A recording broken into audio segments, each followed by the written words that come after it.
Superheroes come in all shapes and sizes.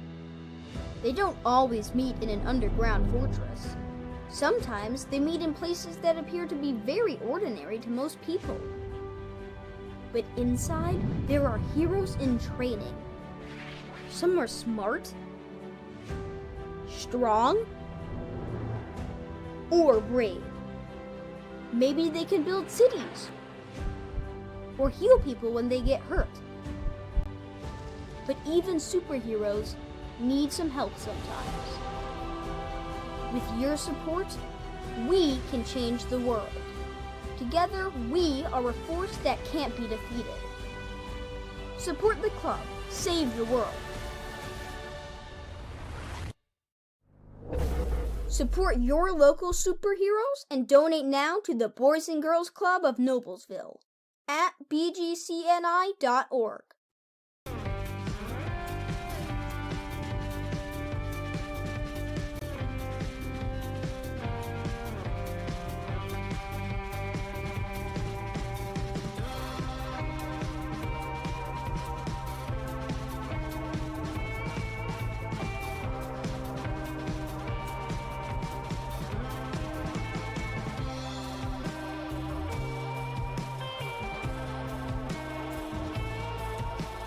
It's very true that it takes a village to raise a child.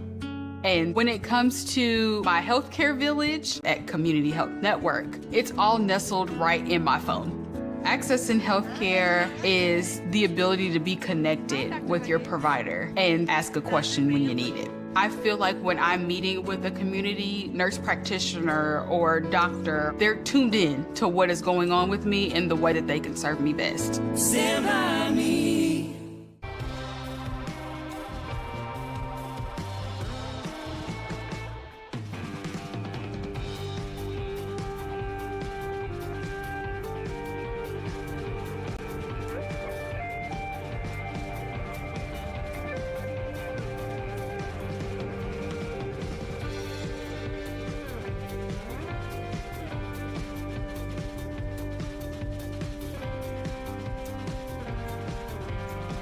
Blades Audio Video Security is Indiana's premier K-12 audio, video, and security provider. Blades is a design-built firm that provides high-quality solutions that are designed, engineered, installed, and warranted by our team of experts. For 18 years, we've helped schools and local businesses see and hear more clearly. Whether it's your sound system, your displays, your network, or your building security, ask how our experienced team can serve you.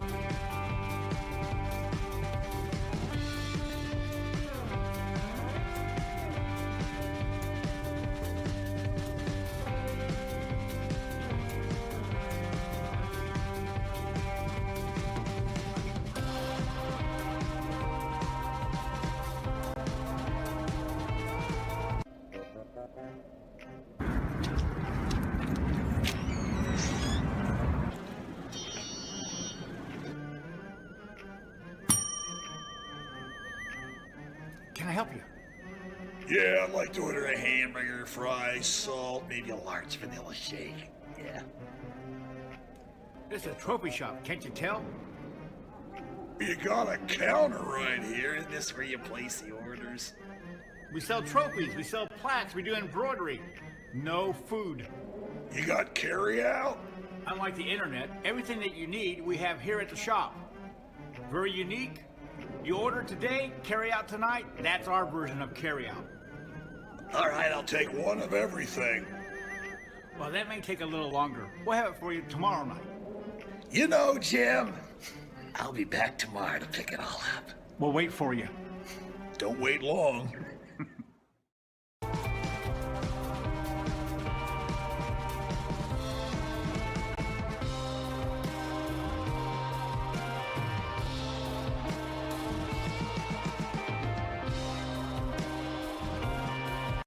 This is where champions play.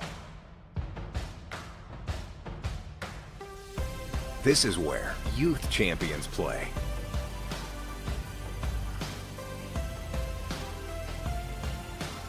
This is where collegiate champions play.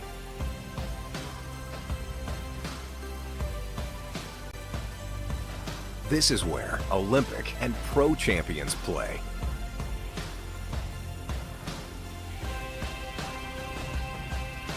This is where all champions play.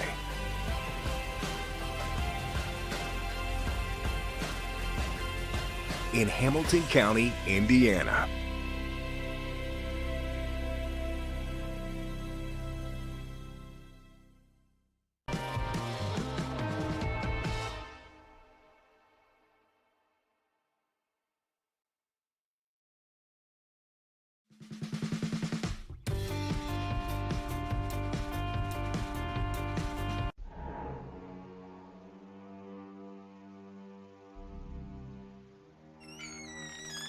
Can I help you? Yeah, I'm looking for Logan Street signs and banners. You found us. But this ain't Logan Street. This is South 10th. We moved 22 years ago. Well, how come you didn't change the name? That would have just confused people. Well, actually, South 10th is Allisonville, if you're from Fishers. Well, before that it was 37A, and before that it was State Road 37. So you're telling me that Logan Street signs and banners isn't on Logan Street anymore. It's actually on South 10th. That's Allisonville and Fishers. And before that, it was 37A and 37? So you got that straight? Logan Street signs and banners conveniently not located on Logan Street, but rather South 10th Street in Noblesville. Exactly.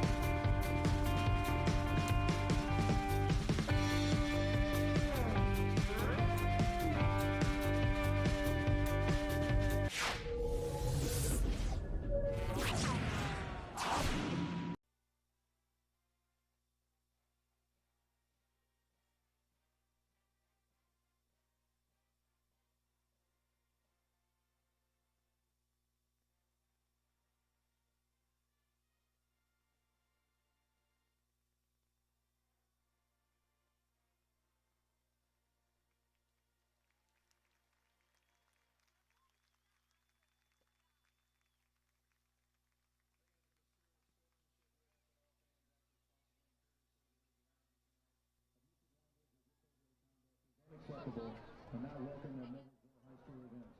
Please afford the student athletes, coaches, officials, and your fellow fans the respect they deserve. Your cooperation is appreciated, and please enjoy tonight's action. Also, fans, the band is having a raffle. Don't miss a chance to win big. Our Noblesville Band Black and Gold 50-50 raffle is going strong, and the draw is right around the corner. You don't have to be present to win.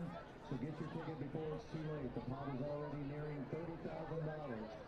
That's almost 15,000 straight to the winner, and it's still growing. Tickets are on sale now at the gate where the band 50-50 tent is. But the clock is ticking. Grab yours before it's too late for your shot at a life-changing prize. Remember, you can't win if you don't play. Get your 50-50 raffle tickets tonight.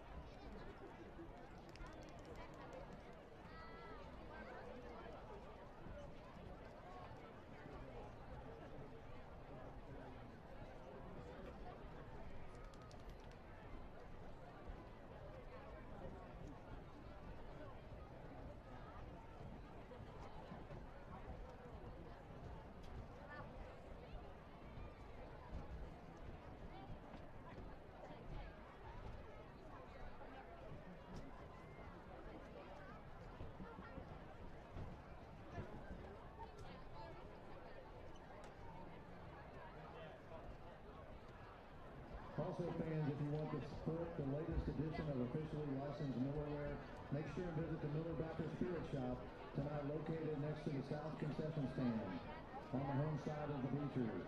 Everything you're looking for is there to purchase and wear as you support your NHS sports programs this season. Stop by and shop. Get the spirit as you show your pride in the black and gold all year long. They will be open through the end of halftime.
Hello and welcome to today's broadcast of IHSAA football on Hamilton County TV, presented by Logan Street Signs and Banners, celebrating over 30 years in the business.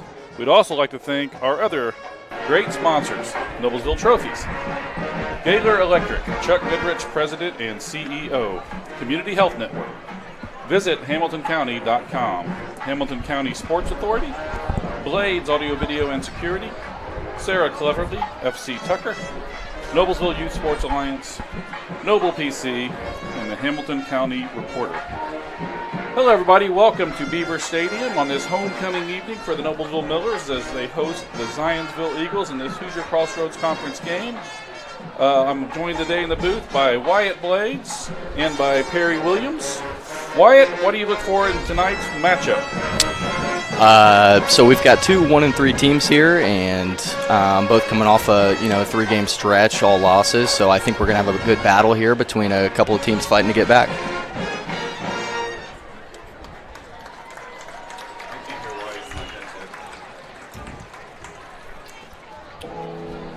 Well, both these teams come in after a loss last week. I believe Zionsville lost to Franklin Central, and Noblesville's coming off a tough loss to a very, very good Westfield team. Both teams look to get back on track. Both teams looking to get back on track this evening. They usually have really, really good games. I believe Noblesville has beat Zionsville the last 3 games. Yeah, and Zionsville dropped a close one to Franklin Central last week, losing 20-16. They just came off of a dogfight, and Noblesville didn't show their best last week against Westfield, but that is also a very good team. So I think we have 2 good HCC teams here, and I expect a good battle. All right, the Millers are preparing to take the field. Big crowd here for homecoming. Beautiful night, a little warm for mid-September. It's a very warm day in central Indiana, and boy, the Noblesville side is just full of fans. Here come the Millers.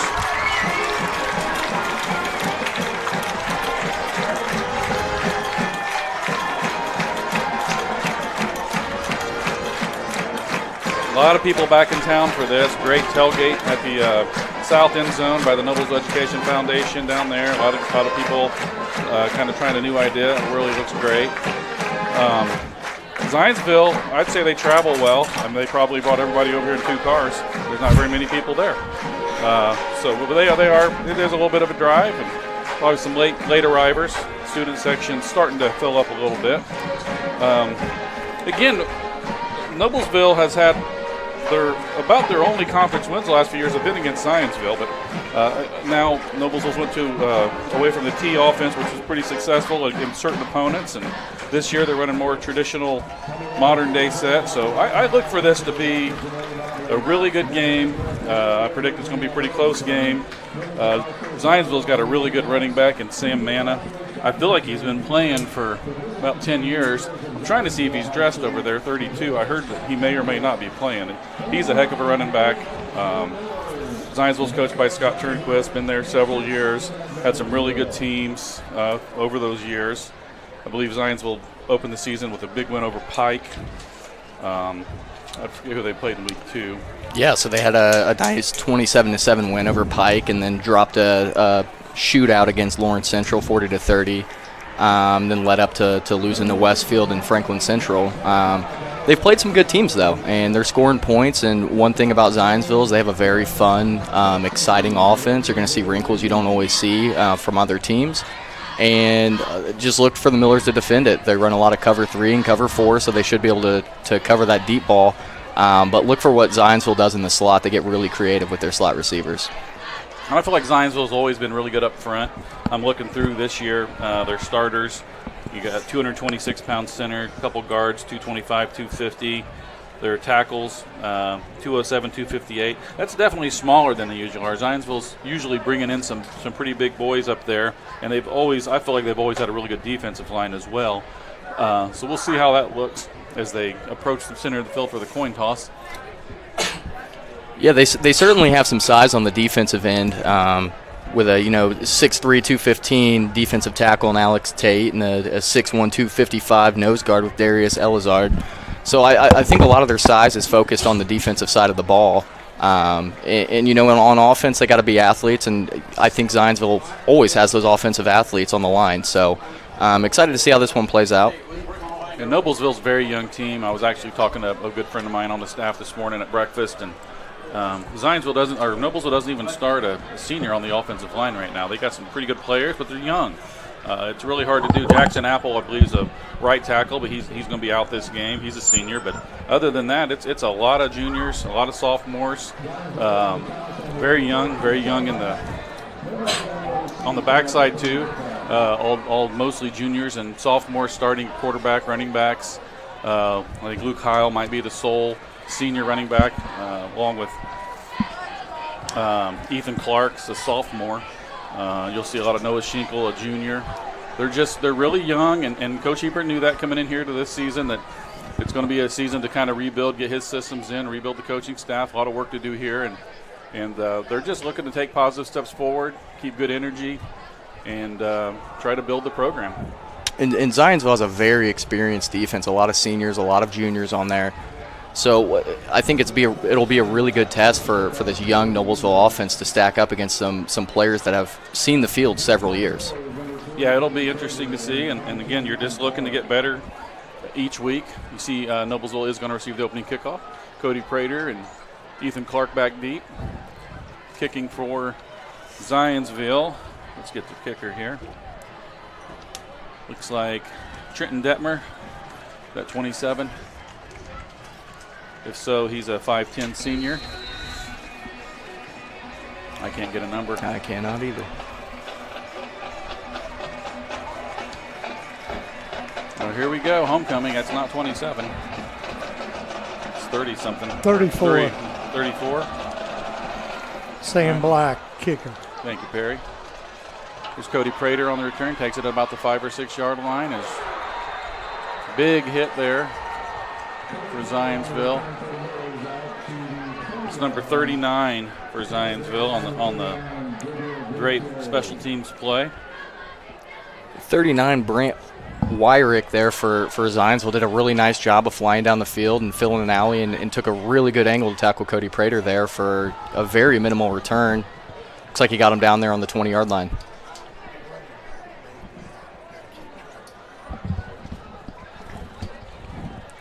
Perry Williams keep us updated on some other scores around the Hoosier Crossroad Conference this evening. I'll tell you, there's just not any easy games once you get in conference play. No, there's certainly not, and we talked about it a couple of weeks ago. The HCC is just loaded with talent year after year. Every team's good. You can lose to every team. You can beat every team, no matter how good you are. Every Friday night you're coming out here and battling against a good football team. That's tough. Windsor Hutchins, quarterback of the Millers tonight. The first run of the night is off the right side with Noah Schinkel. Picks a little bit of a loss. Loss of 1. It's going to bring up second and 11 from the 19. Yeah, if I was coaching the HCC, my first 2 games would be against the smallest 8-man teams I could find, just to know you're gonna have the gauntlet after that. See if you can get Elwood to come up here. I believe Alfred Alwine split far to the left. Nobles are looking to run the ball again. Noah Schinkel this time, number 9 for Zionsville, shoots through the gap and makes another tackle for a loss or no gain. Ooh, I'm going to butcher this, but it's Brody Eschleman. And Sean, you can see the experience of Zionsville's defense. They're just blowing up Noblesville's offensive line. They're getting into the backfield and they're stopping this run attack of the Millers. And that's 0 for 2. It's going to be 3rd and 10. Schinkel picked up the 1 yard he'd lost on the first down play. Zionsville's in a 4-3 here. Looks like they're just going to be in a straight cover 2. 2 deep safeties. Hutchins back to pass. It was nearly intercepted by number 9. Again, that's Brody Eschleman. Did a really nice read of getting out to the flat from the linebacker position, and he looks to be an athlete. Intended for Ethan Clark out there on a little short out route. He was going to have trouble. He's going to pick up about 5 yards if he did catch the ball. So Millers are a little lucky that ball was not intercepted. On to punt now for Millers, Caden Lytle, 5'10 junior. Back to receive for Zionsville is Jake Garman and Eugene Hilton.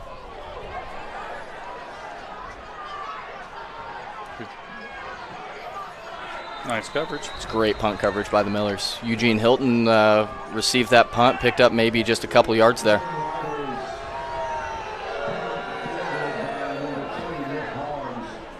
Sean, I don't know if these Miller fans are big fans of Eugene Hilton. Was that what they were doing? That would be my guess.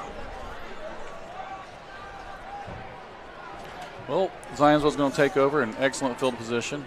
1st and 10 from right at midfield. Looks like they're going to come out with number 42, looks like the starting tailback, which is going to be Tate Brown. Pass intended for number 87 for Zionsville. That's Isaac Tufnell. Eli Showalter, quarterback in the Eagles tonight. He's a 5'11 junior. Yeah, same man, number 32 for Zionsville's not in the game right now. He's a heck of a football player. I've enjoyed watching him play the last couple of years. Miller's come out in a 3-4. Very nice play by Aiden Kincaid. 24 fills the gap. Miller's defense playing physical to get the game started here. Yeah, Tate Brown took the handoff, was met at the line of scrimmage by Aiden Kincaid. Just really come to balance and filled his window. And once he gets his hands on you, you ain't getting away from Aiden Kincaid. Kid's a top-notch wrestler and a really, really good linebacker and good tackler. Yeah, Kincaid's just an athlete out there, and that's what you're looking for in your linebacker position, somebody that has a nose for the ball and is just athletic. Now, this is where the Millers have struggled the last couple of weeks, is just in pass coverage. I see Marcus Burns is in there at corner now. That should be a good boost for them. Looks like we're going to have a touchdown for the Zionsville Eagles there, number 87. That's Isaac Tufnell, the Butler commit. Miller's got really good pressure on the quarterback there, but he rolled out and broken coverage, but we do have a little bit of laundry on the field at the 31-yard line. There was a block behind the play. I don't know who they're going to call that on. I watched that develop, and when a quarterback rolls out, you're taught that the inside linebacker toward the rollout side becomes the missile. He's got to shoot to the quarterback. But the Noblesville's deep man there came up to play the run. He just abandoned the deep third and came to play the run, and there was just nobody left. So going to be a block in the back on Zionsville. Really unnecessary hit back there behind the ball. It's going to cost them a touchdown. Yeah, certainly. I don't think Scott Turnquist, head coach of the Eagles, is going to be too happy with that. No, and the Millers caught a break.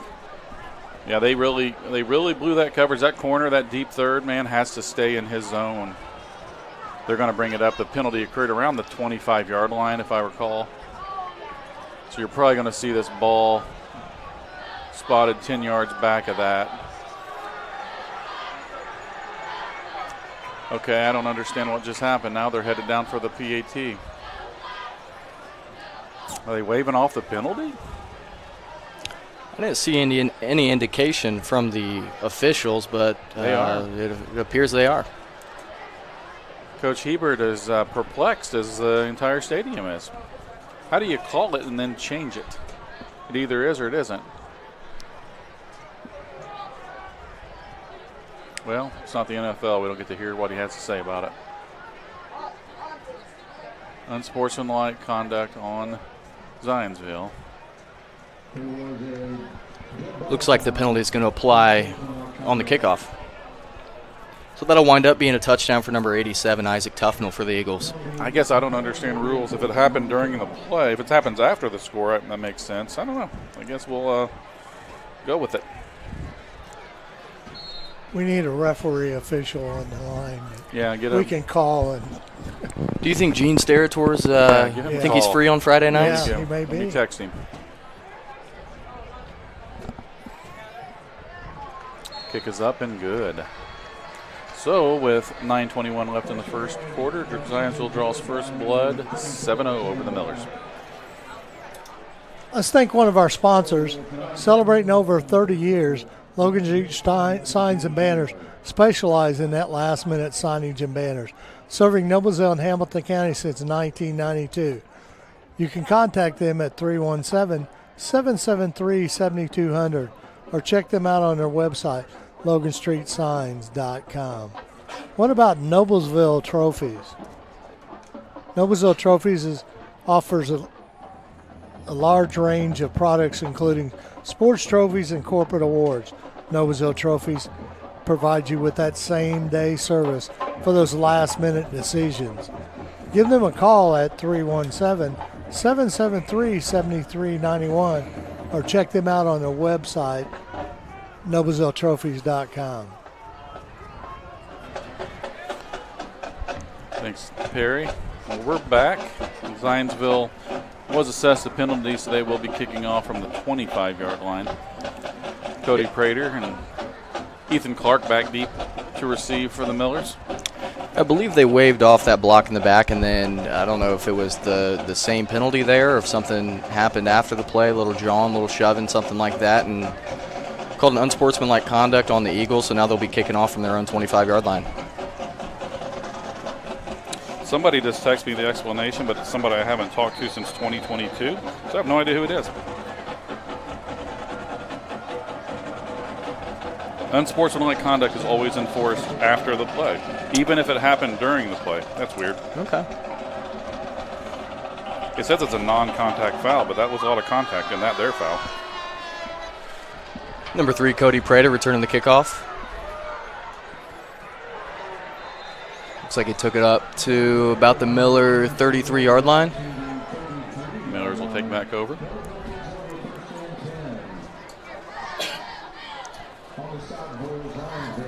Well, let's see if the Millers can come back and get the ball moving a little bit on offense this drive. Ran it twice last drive and got nowhere, and then threw an incomplete pass, so we didn't get to see too much from the offense. See if they can't sustain a drive here. We saw a little bit of Hutchins a couple weeks ago in the Fishers game. We saw him throw a ball 50 yards down the middle, nice tight spiral. He's a kid that's just learning the position a little more. He's probably played a quarterback, but now he's playing at the 6A level, and on Friday nights it's just going to take him a little time. I like his poise and seems like a good leader. Miller just struggling to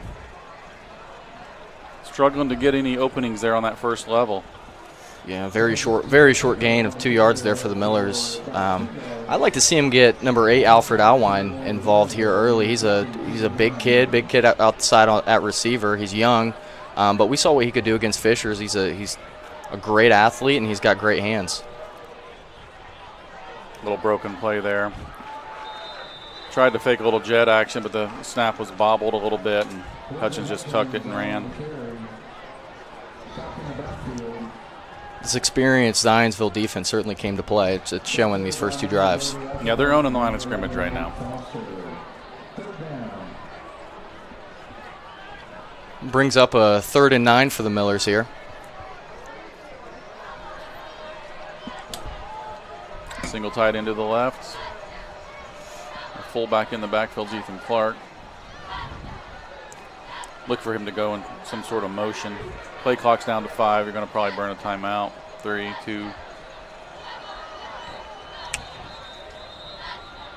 Good thing they got that time off. Yeah. Looks like they had about 4 offensive linemen jump off sides. Yeah, I think they had negative 1 seconds on the play clock there. So timeout. It's going to be 3rd and 9, 8:01 left in the first quarter. Millers have a little discombobulated. Perry, what you got? Gaylord Electric is the highest performing national contract of excellence. Since 1984, Gaylord Electric's success continues to be built upon the cornerstone of reliable resources and reliable outcomes. Insights fueled by our genuine care for people. Gaylord Electric, along with Chuck Goodrich, President and CEO, are proud sponsors of Hamilton County sports. Well, Millers will come up with a play. What are you anticipating here? I think Zionsville is just going to be very content, staying at 4-3, keep 2 safeties back deep. There's no reason to bring an 8th man into the box until they're getting ran on a little bit. I'd look for a pass play here down low to number 3, Cody Prater, number 8, Alfred Alwine. They're both athletes, and see if they can carry the ball beyond the sticks. Got single tight end to the right. Going to motion Ethan Clark out here to trips. Oh. Intercepted. It's number 3, Hank Fennessy for the Eagles.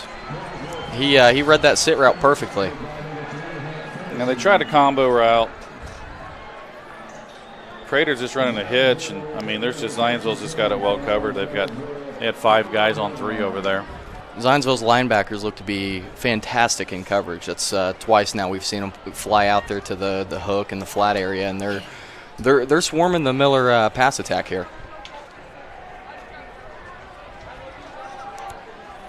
Looks like the Eagles are coming out in trips left formation. Single backs Brown. In the pistol. Bringing the H back in, tells me they might try to run the ball for a little busted play there too. They actually had an open guy. A little broken play. Looks like the running back may have went the wrong way. And Eli Showalter just did the wise thing and got rid of the football and give him another down. That was probably the smart play, even though he had an open receiver. I'm not sure if that was a designed pass play.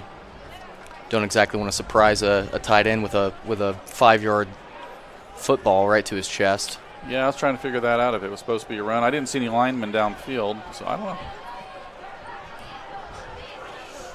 Same formation, same motion. I predict they're going to run this one. That's the play they were trying to run last time.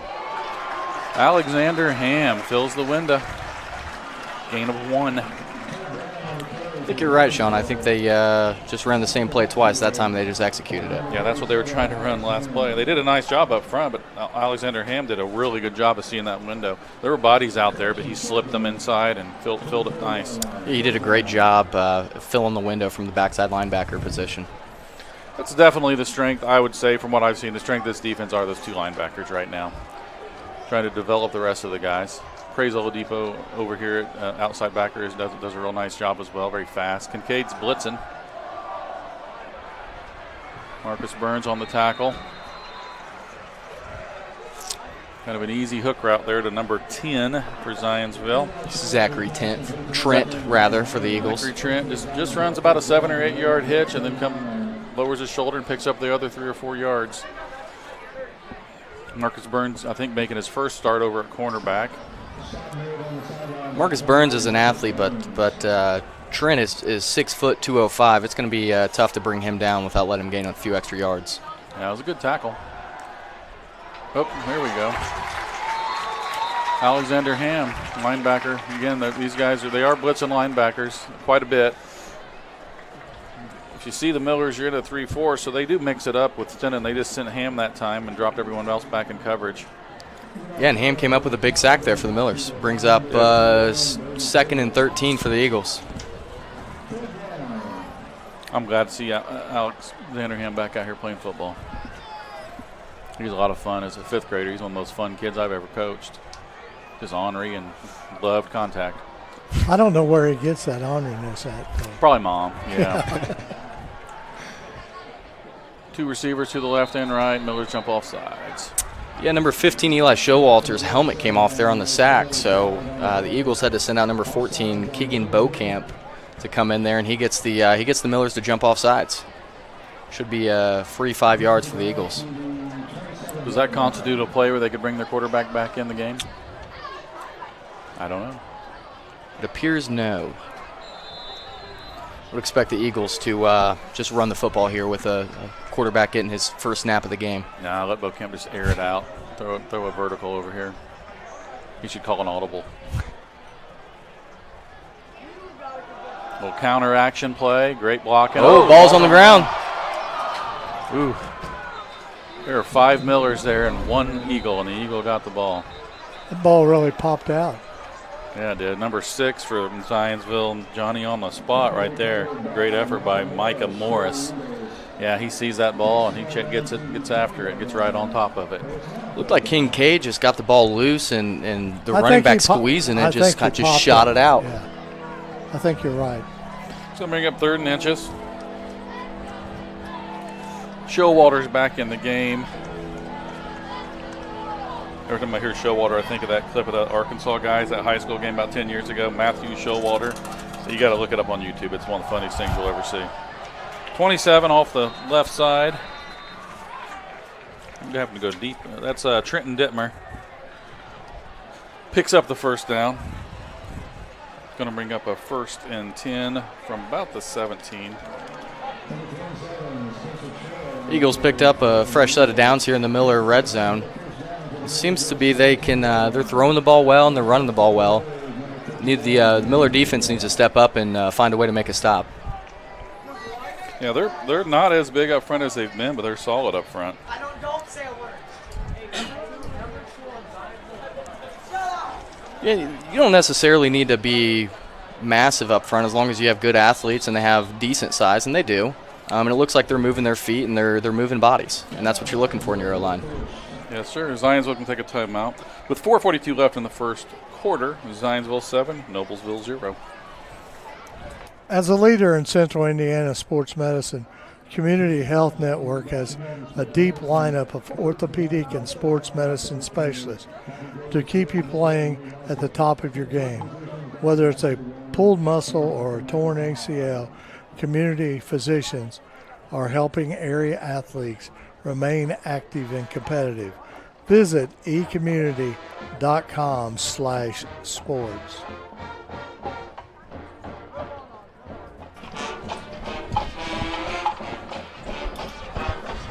All right, we're back.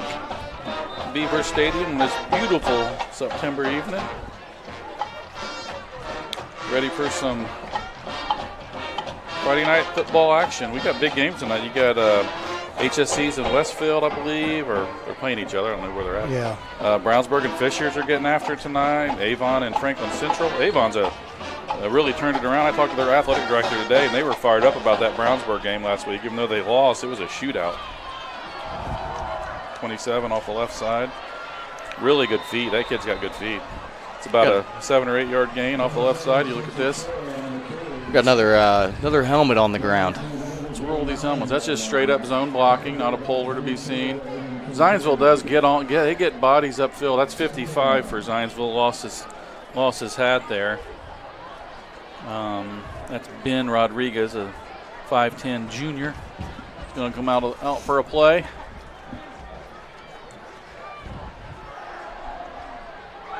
Oh, he did not catch it. Oh. Wow, that was really good coverage. That was a great throw. Is that Marcus Burns out there? Yeah. Yeah, that's Marcus Burns for the Millers in coverage. That's great coverage. Really good coverage. Look at him go up for the ball. That's fantastic. Fantastic play. Good throw. I mean, everything was there. That's just good defense. It's a very nice pass breakup by Marcus Burns for the Millers. Great play. Franklin Central leads Avon 7-0 in the first quarter. Okay.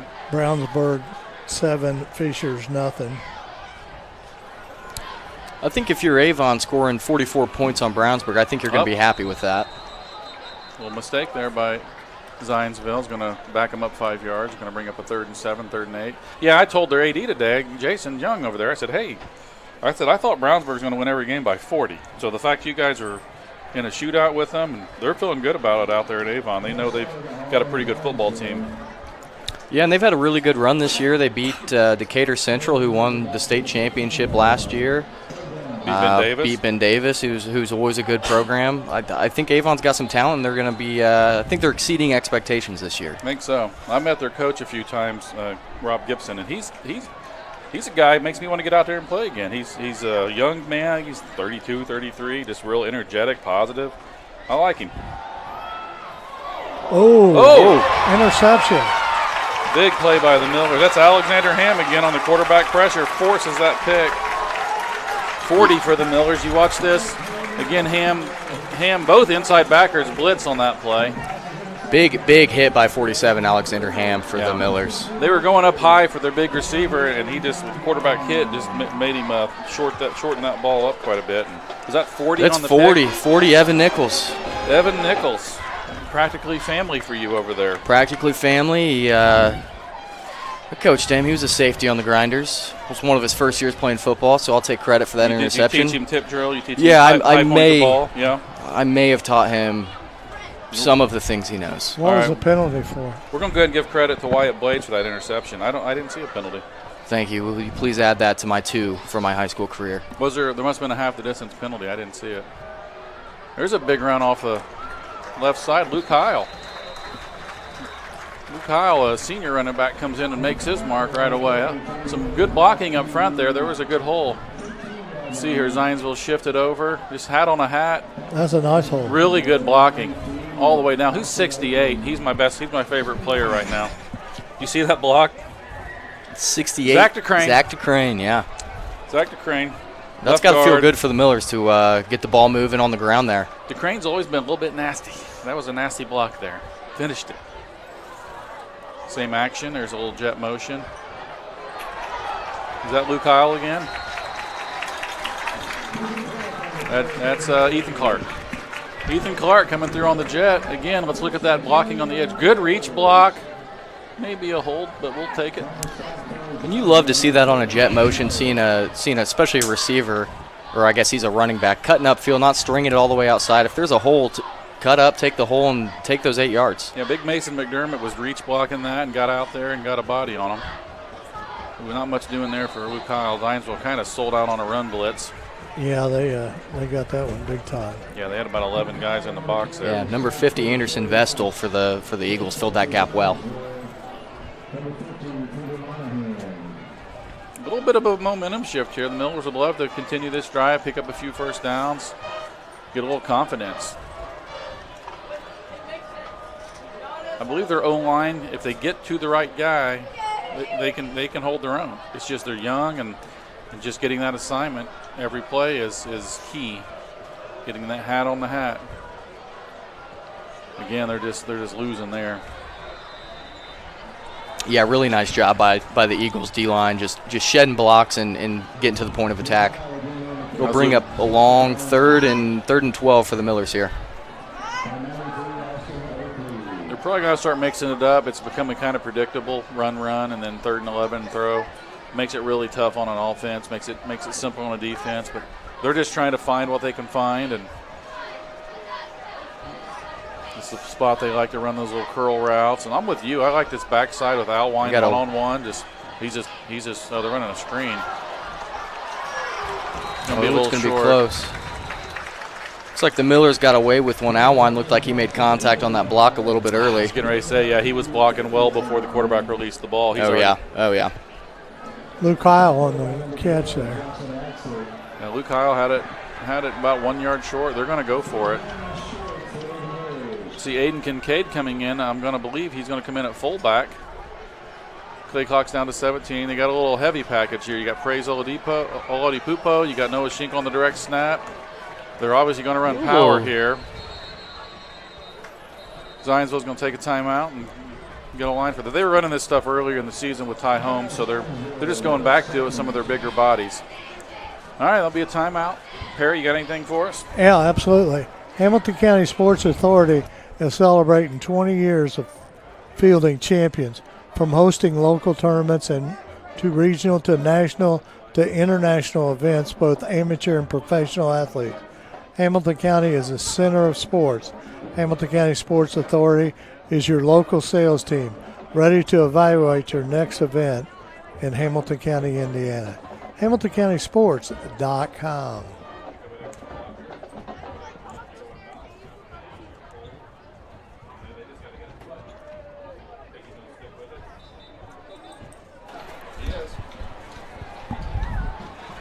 All right, we're back. We're kind of curious if the Millers are going to stick with it.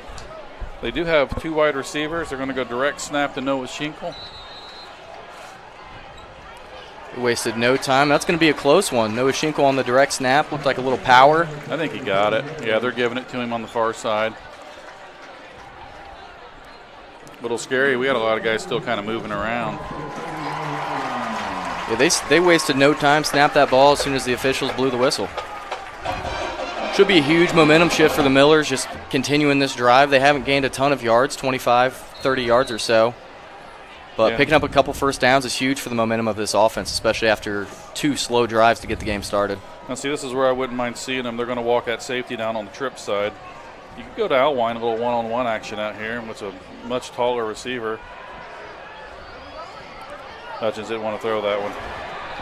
Pretty well covered. Rightfully so. At the bottom of the screen here, bottom of the field, the Eagles did a fantastic job. Got 3 bodies out on 2, and these linebackers are doing a great job getting out in coverage. Yeah, I like the hitch route to Alwine there, a little comeback route, but the problem was they ran a receiver underneath, which brought defenders underneath it, so Hutchins really had nothing to do. That's going to wind the clock down. They're going to let it go to the end of the first quarter. The Millers will take over once they flip the field with second about 12 from around the 28-yard line. That's the end of the first quarter. Zionsville 7, Noblesville 0.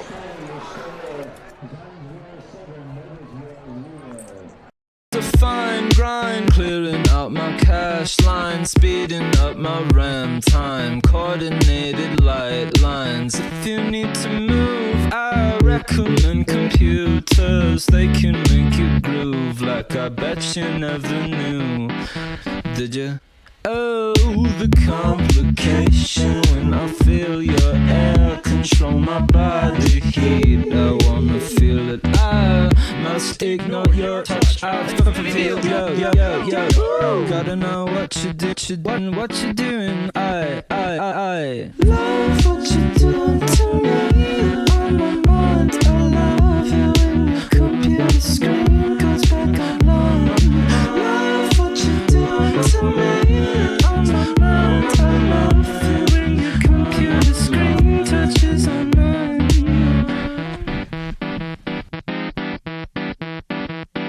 Meridian nothing. Lawrence North 14, Arsenal Tech 0.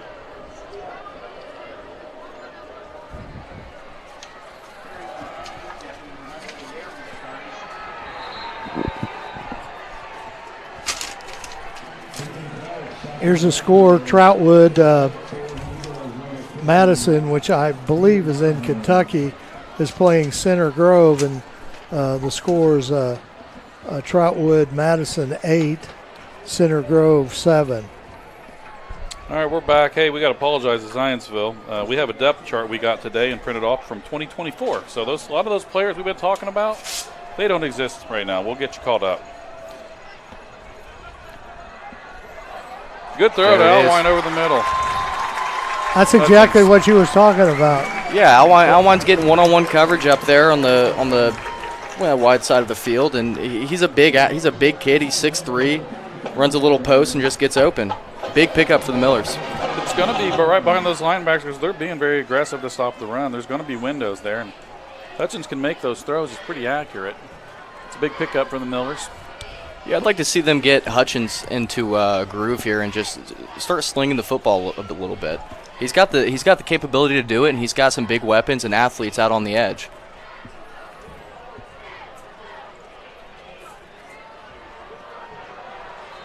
Nothing there.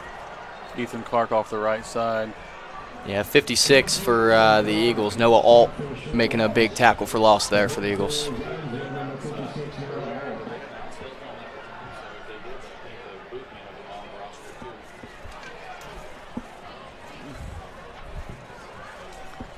Bring up a second 11 for the Millers. Brownsburg 14, Fishers nothing in the second quarter. I'm curious to see if that Fishers offense can continue to score points like they've been moving the ball. Brownsburg's for real. Nothing doing there. 0 for Zionsville was in the backfield on the side of the ball. That's Zayd Bankert. Look at that. We probably got a number right.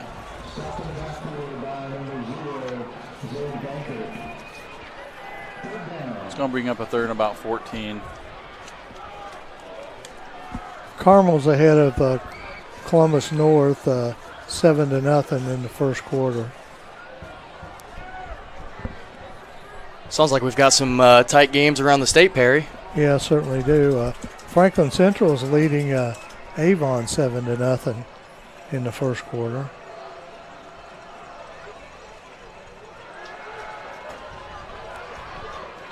Third and 4, third and 14. They kind of run a little boot and hit Moody across the field for a 4 or 5 yard gain. That's going to bring up a 4th and 8.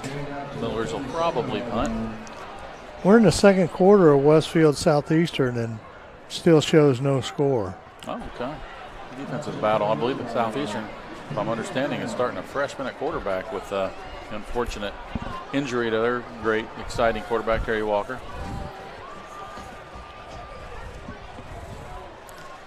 You know, Calvin Moody for the Millers is another athlete I'd like to see them get involved. He's a very big kid at 6'6", junior. He's got some experience playing ball, and I'd like to see them get him and Alwan involved here.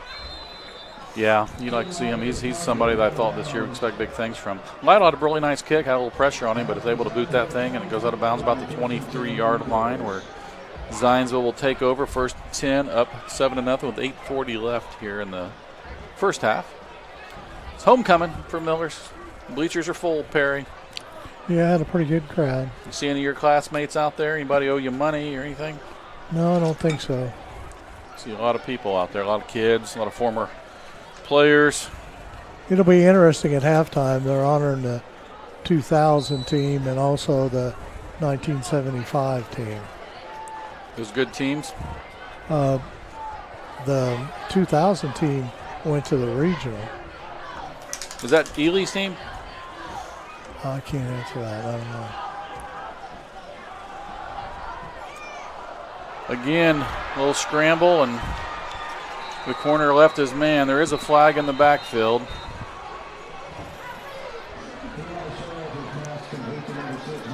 If that play stands, it's Micah Morris for the Eagles. Yeah, looks like they're going to bring it back. I think the quarterback. Let's look at the replay there. I think the quarterback was just across the line of scrimmage. Yeah, if you watch this, the quarterback. Let's see where the line of scrimmage is at the 23-yard line.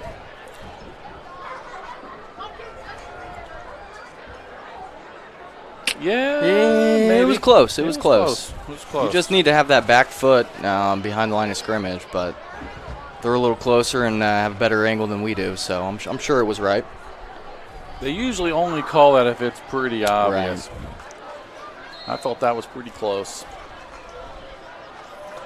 Millers are staying in their 3-4, 2 safety look. Tight end motions across the tight trips. Guys looking to run the ball. Alexander Ham did a great job of filling that window.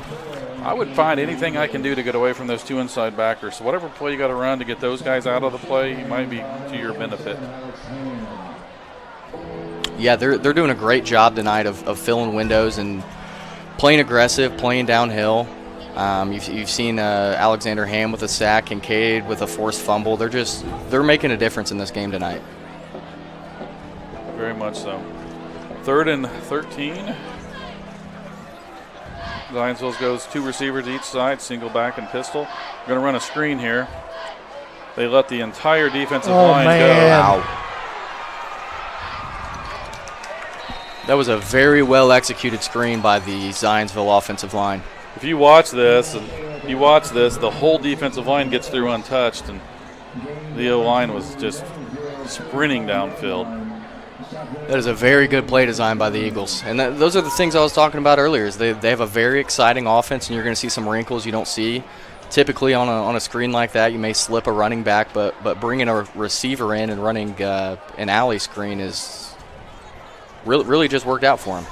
You love it when you see next-level defense. Like even the Colts, some of their D-linemen, they snip that out. They're like, that guy ain't that bad. He didn't miss that block that much. Something's going on, and they tend to stay home and blow those plays up. And when you're actually getting through untouched, you got a split second, to read it.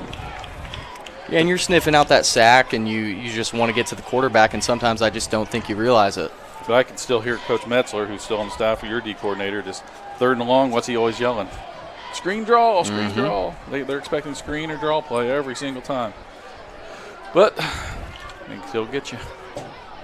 2nd and about 6. A little over 6.5 minutes left in this first quarter. Showalter gets his team up. Again, bringing motion. Little play action pass. Looks like he had number 7, Max Metler, open, tight end for about a 10-yard out route, and just barely overthrew him there. That's a tough route combo. If you watch it, the number 1 receiver ran a straight vertical, so the corner bells out.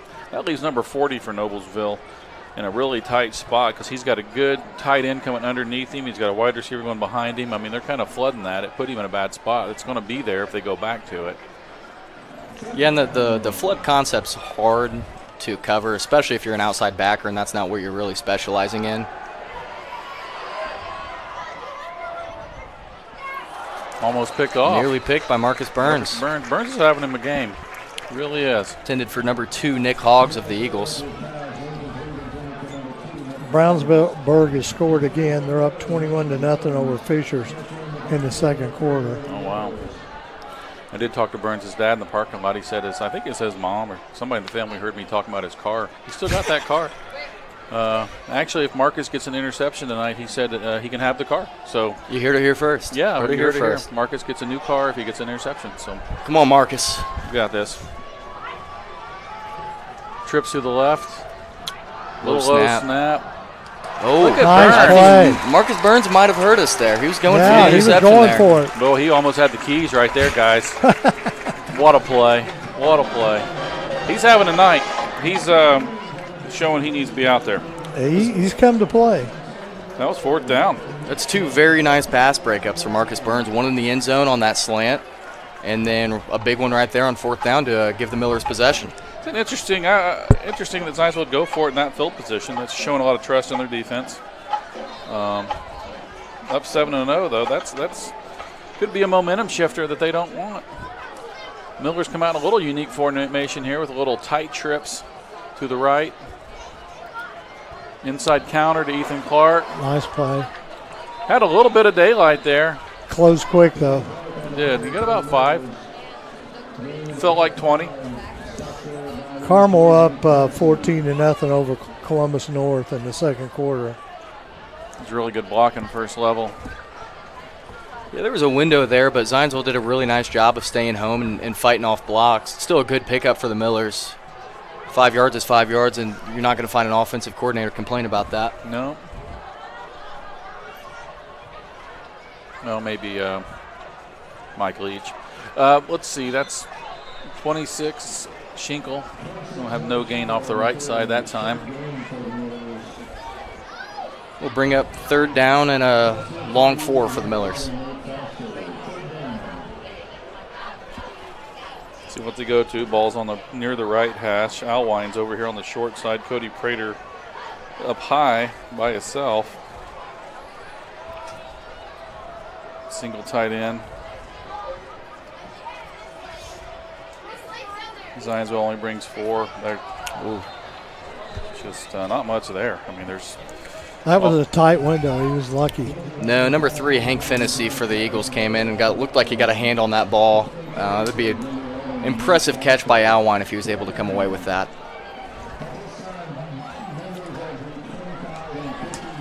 That's tough to do, to try to throw it in tight coverage with the combo route through the short side of the field. There's not going to be a lot of space no matter what you do. There's not a lot of room out there, and Zionsville's inside and outside backers have shown they're very talented in pass coverage, and that's a tough play to get off and pick up 5 yards on. We'll have a guy a little late getting out here. Good punt by Lytle. It's going to be fielded there by number 2 for Zionsville. Donahoe missed the first tackle. Good coverage.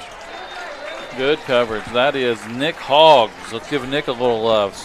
5'9" sophomore. Sorry for calling you Eugene, Nick. I'm sorry. I do apologize.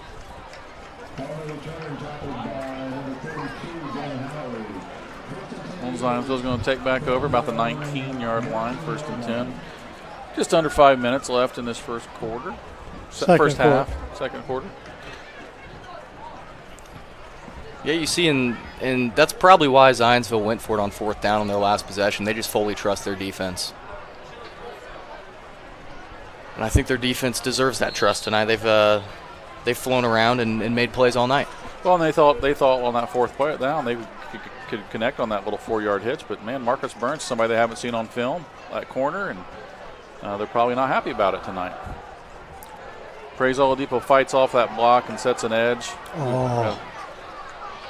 Just didn't wrap him up. He had him. It was a good job by number 42, Tate Brown for the Eagles, just fighting through contact and keeping his feet moving. Yeah, he made a good spin move there.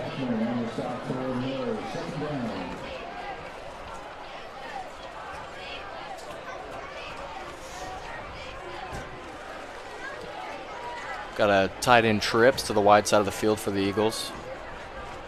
One-on-one down low with Marcus Burns. There's a size disadvantage. Really nice throw. Xavion Bond, the backside end, was unblocked there, and he read it. He got his arms up, just wasn't able to deflect it. Really nice play. You'll see on the replay here, Marcus Burns was in a good position in coverage. He just couldn't get his hand around. And number 10 for the Eagles, Ben Harney, he's a 6'3", 203-pound receiver, and he's got a large size advantage on Marcus Burns. But Burns was he was in the right place. It was just a really well-executed ball. We sent our backer onto that side, so there was no underneath coverage. He's kind of on an island there. This time we actually back him up a little bit. Holding in the backfield. Showalter with a nice scramble there, but it does look like it's going to come back. Yeah, that's the call, hold. I'm sure that Coach Turnquist is going to have a discussion about all these penalties at halftime with the Zionsville Eagles. Yeah, it really hurt him. Like a pretty clear hold by the quarterback there as he starts to scramble. My experience in football was penalties equal conditioning on Monday, so. Well, you played for Coach Roden, so I'm surprised he didn't just line you up and kick you. That guy. He's at Fairfield now. Is that in Ohio? Yes. I believe it's in Ohio. Yeah, it is. Looks like they're having a little bit of a success. We're friends on Facebook now that I'm back on Facebook. So his wife posts some stuff up there, but I didn't know where they were. Big Facebook guy, me. 1st and 20.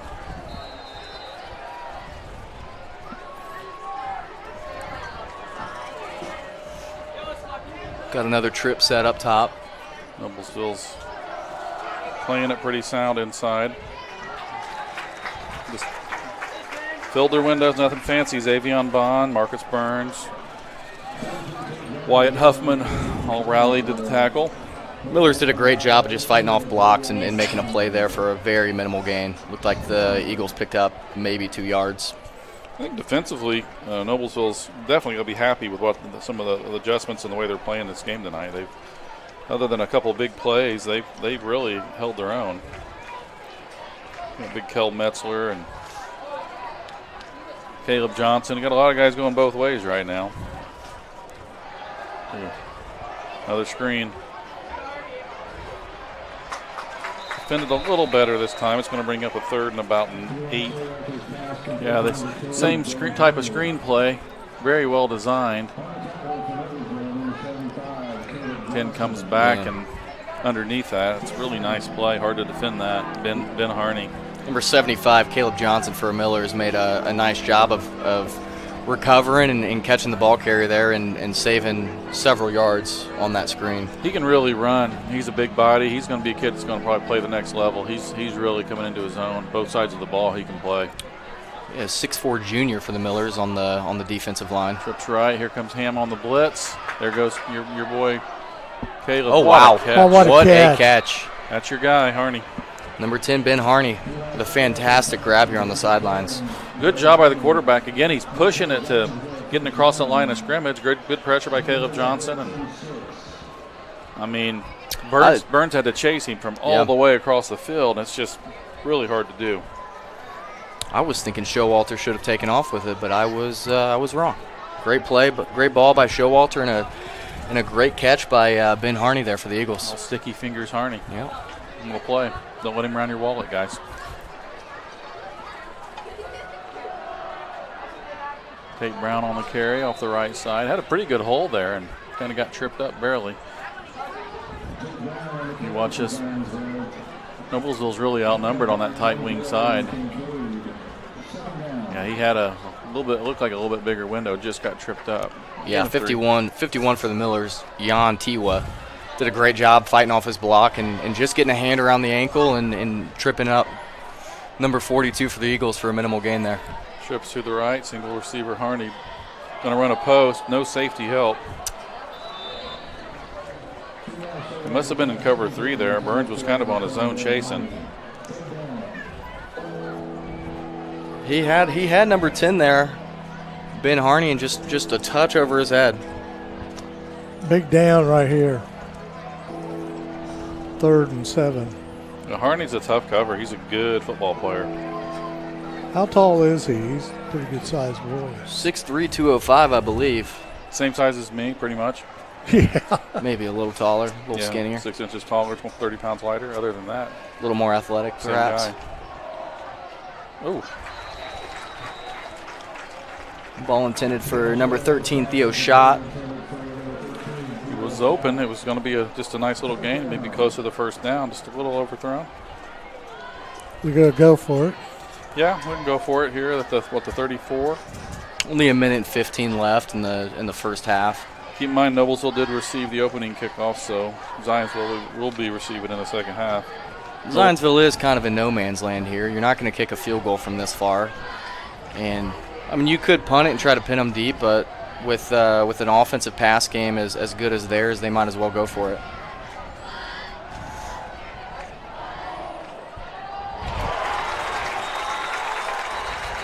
You know, Marcus Burns swats that ball away, which was a smart play to do on 4th down. He wasn't going to be able to return anything there, but I just think if he heard us up here, he may have tried to catch that ball and score himself a new vehicle. Yeah. Well, that's a big stop for the Millers. They're going to take over with 1:10 from the 33-yard line. Zionsville has 1 timeout left. Noblesville has 2. We'll see how risky Noblesville gets here. I'm guessing they're going to just kind of run more of their traditional stuff. It'd be a nice time to see a little zigzag, something a little different, maybe a screen, or maybe try to get a little deep action here. I'd like to see Hutchins get comfortable here and just start airing it out a little bit. Nick Morris is in motion. Empty set. Oh, wait. They had a man. Alwine had beat him deep. A little pump fake on the bubble, and had a little bit of space there. You guys had the right play you called, though. Oh yeah, they faked the bubble, gets the corner thinking about it, and Alwine got over the top, and it was just a touch overthrown. Alwine just glides. He's probably much faster than you think when you're out there trying to cover him. He's got such long strides. Yeah. The referee takes a timeout. He's fixing some equipment here. Noblesville's in a single tight end to the left and trips to the right. They're going to throw it again. They're going to run this ball. Probably can run a toss to the right if they can reach block this. No. Oh, no. Overthrows Ethan Clark. It's a turn of events. Yeah, overthrew Ethan Clark, and that's number 39 for the Eagles, Gabriel Vinatieri, with the interception. There is a flag on the play. We'll see what the call is. I'm going to say probably holding on the Millers.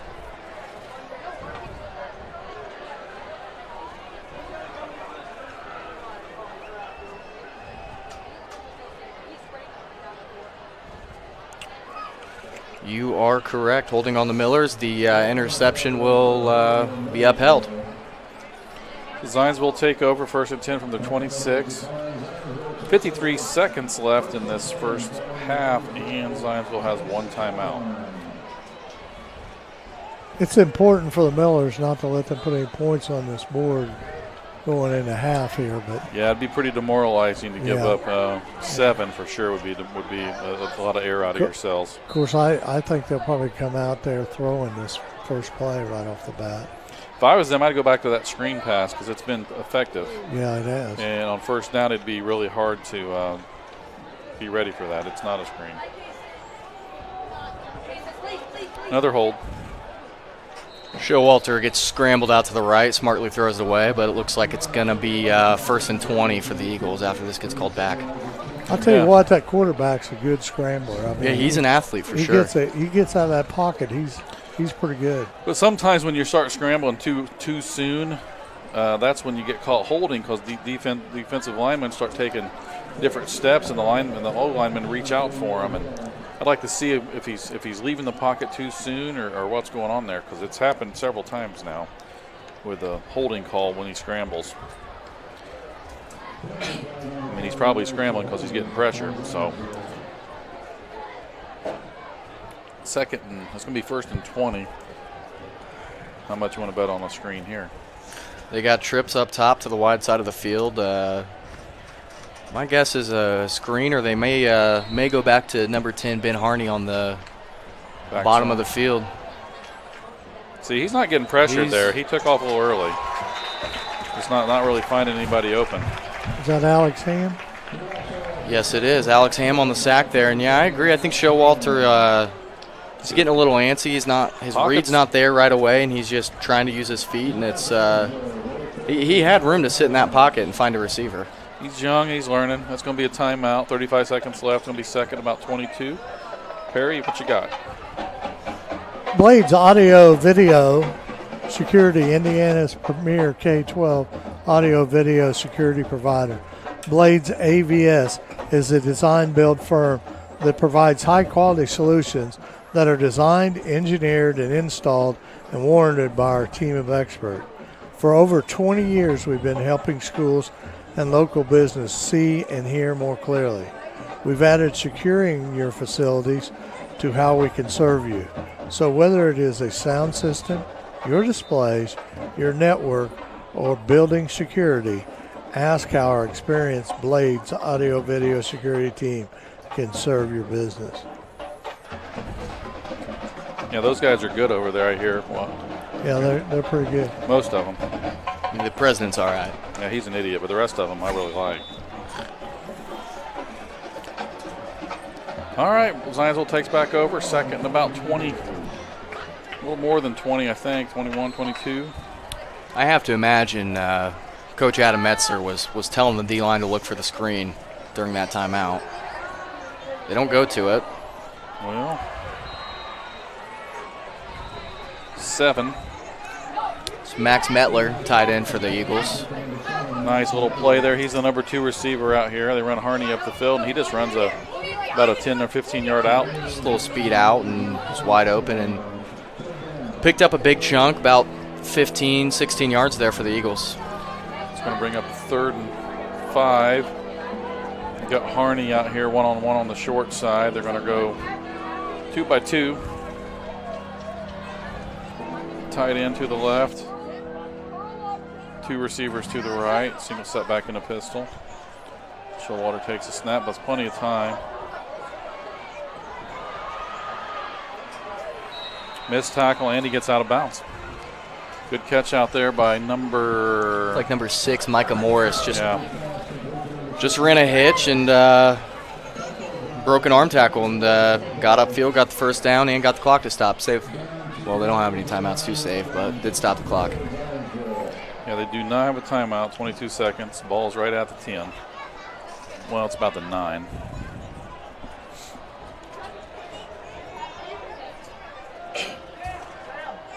I have to imagine the Eagles are either going to target the sidelines here on some quick outs or just throw the ball in the end zone with no timeouts. They're bringing both linebackers, both inside backers. He's going to be about 3 yards short. Clock is ticking, 15 and going. Yeah, they're going to have to hustle to the ball and spike it and see if they can't get one last play in. They have to just kick a field goal after this play. Yeah, 4 seconds. They're probably going to bring the field goal unit out. I think they really have an option. Looks like they are, yeah. Let's do one more commercial. Sarah Cleverly, 317-695-6114. She's a Talk to Tucker agent looking for someone to help you navigate buying and selling a home. Let Sarah Cleverly find a home of your dreams. Cleve's been a resident in Noblesville for almost 40 years. A Noblesville graduate and an invested member of the community. Zionsville will try the field goal from 21 yards. Kick is up and good. Trying to get a number off the kicker. The 34. Yeah, we had all that last year's all jacked up. John Anders. Is that 34? 34, Sam Black for the Eagles. Okay, he's the kicker. Sam Black. Well, at halftime, That kick puts Zionsville up 10-0. We will see you after the halftime break.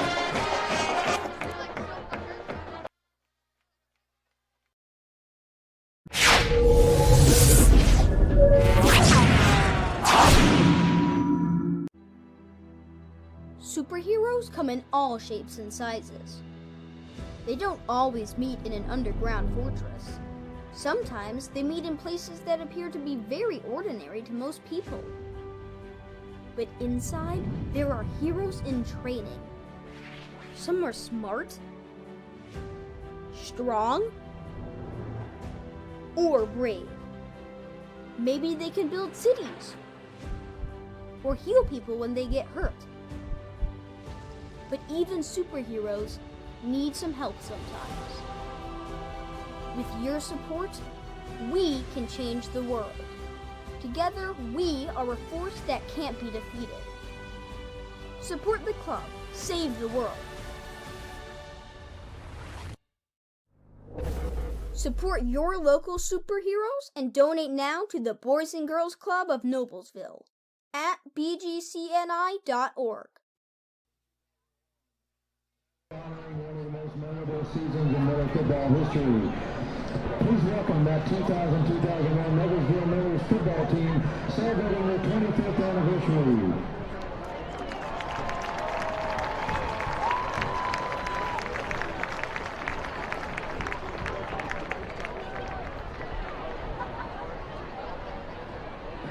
This team left its mark with an incredible 12-2 overall record. Along the way, they captured conference championship, claimed sectional and regional titles, and advanced all the way to the semi-state, finishing as the runner-up there. It had been 21 years since the Millers had made it that far, and this group broke through in unforgettable fashion. The success came from a balanced offensive attack and a tenacious, hard-hitting defense. Leading the charge was an extraordinary group of seniors whose determination and leadership inspired the entire community. Presenting plaques to the members of the 2000-2001 Miller football team is Principal Dr. Janae Mobley. Members of the team: Aaron Buell, Drew Conley, Adam Ely, Jason Goodner, Chad Rose, Stephen Haas, Adam Haskin, Ed Hastings, Matt Hicks, Manager Ben Hodgen, Frank Holloman, Chad Herman, Aaron Huffman, Kellen Hurst, Nick Jones, Mike Pierce, Matt King, Ryan McKee, Ross Muir, Michael Pouch, Tom Racine, Willie Reynolds, Robert Kopp, Brad Sauer, Adam Taylor, Troy Tinsley, Zach Wilkinson, student trainer Ryan Goodheiser, assistant coaches Chad Disler, Mark Philby, John Niemeyer, Dan Swafford, and head coach Craig Barr. Congratulations on a fantastic season, and let's hear it for the 25th anniversary team from 2000-2001. Good to see a lot of familiar faces.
All right, fans, another special team, our 50-year anniversary team, football team and cheerleaders. Ladies and gentlemen, we'll take a step back in time to honor a truly remarkable era in Miller football history.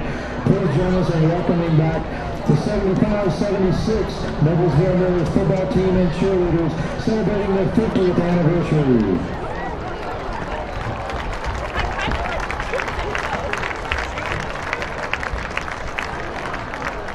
This legendary group of athletes compiled an impressive overall record of 30 wins and just 9 losses during their high school careers.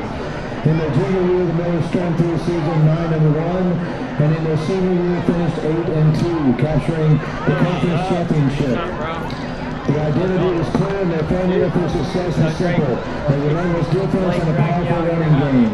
Week after week, the Millers proved that toughness, discipline, and teamwork were the keys to victory.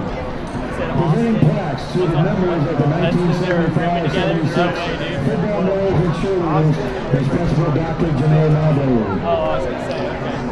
Members of the team, coaches, and cheerleaders, Jenna Adwell, Tim Dunlap, Brian Goins, John Murray, Gary McKee,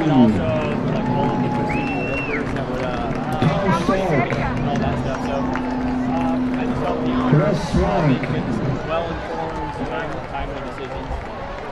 cheerleaders Julie Ward Isby,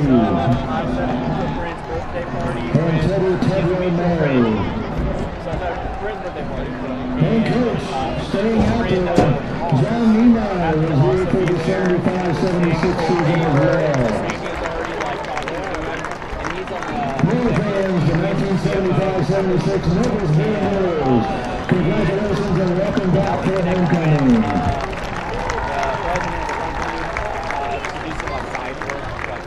Good to see you, John.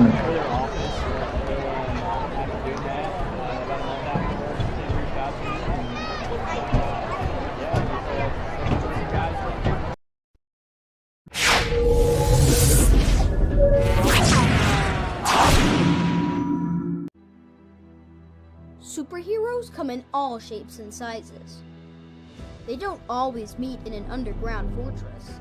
Sometimes they meet in places that appear to be very ordinary to most people. But inside, there are heroes in training. Some are smart, strong, or brave. Maybe they can build cities or heal people when they get hurt. But even superheroes need some help sometimes. With your support, we can change the world. Together, we are a force that can't be defeated. Support the club. Save the world. Support your local superheroes and donate now to the Boys and Girls Club of Noblesville at bgcni.org.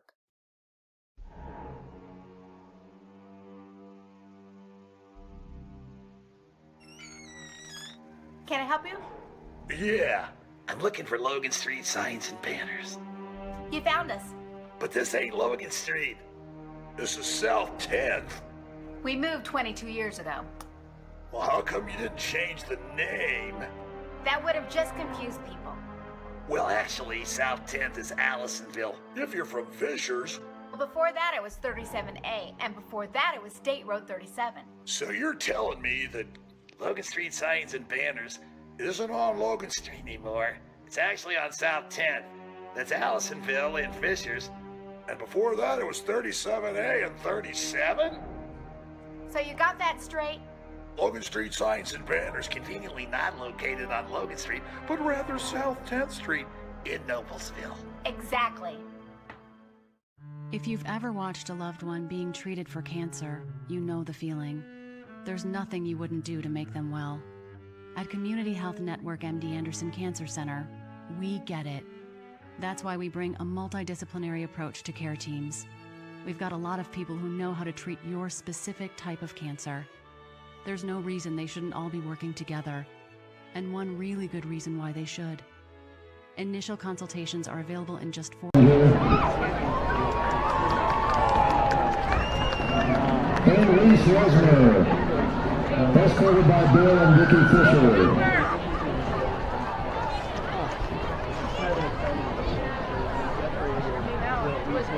And finally, the winners for Miller Mentality are Alex Everhart, escorted by Delaney Stone, and Allie Thompson, escorted by Brady McDonald.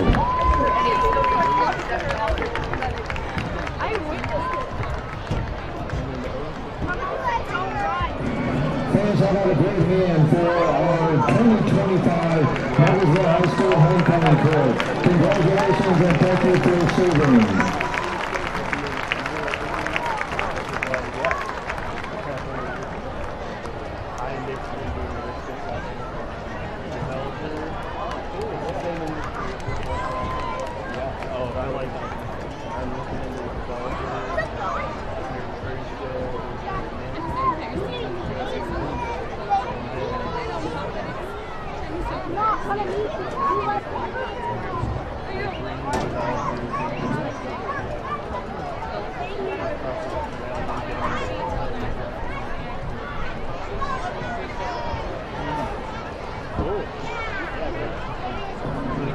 Ladies and gentlemen, if you would, please direct your attention to the 50-yard line and join Noblesville High School Homecoming Committee Chair Melissa DeLong Cox and Noblesville High School in honoring Butch Robbins as the 2025 Homecoming Grand Marshal.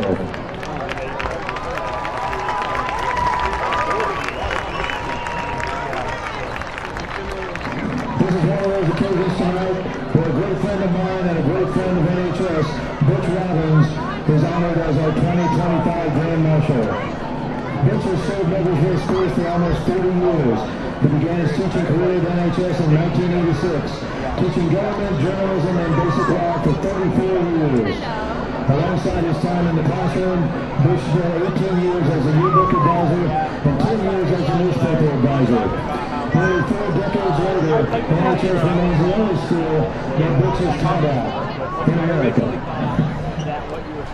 Butch has been the recipient of many accolades through the years. In 1998, he was honored as Indiana Journalism Teacher of the Year, an avid supporter of extracurriculars and creating meaningful community relationships. You'll also find Butch attending performances and athletic events in the community. At the celebration of Noblesville School's 150 years in 2020, Butch was honored as one of 25 Noble Millers. And in 2023, Butch was the recipient of the IHSAA Educational Champions Award, for which he was nominated by the NHS Boys Soccer State Championship team. Now you can find Butch, affectionately referred to as B-Rob, working as a substitute teacher at NHS and occasionally serving lunch in the cafeteria. He spends his free time traveling the world and even teaching on some of his travels, most recently having spent part of his summer break teaching English in China at the University of Science and Technology, Beijing. I could go on about Butch's contributions to the Noblesville community, but we need to get him back over to the sidelines to prepare for a roller coaster with our student section. So fans, please join me as we congratulate our 2025 Noblesville High School Homecoming Grand Marshal, Butch Robbins. Butch, thank you for your service and commitment to Noblesville schools. We are so grateful to have you.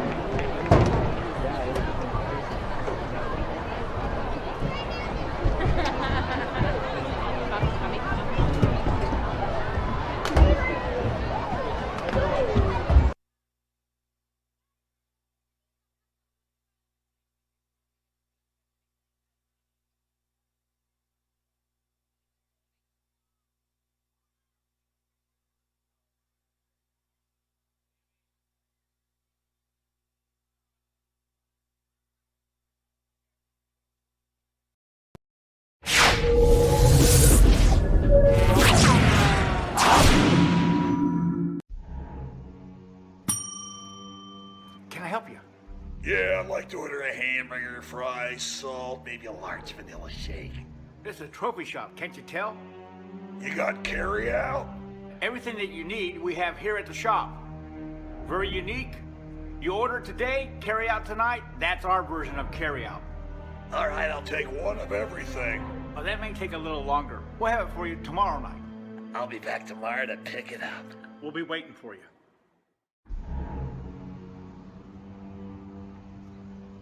Can I help you?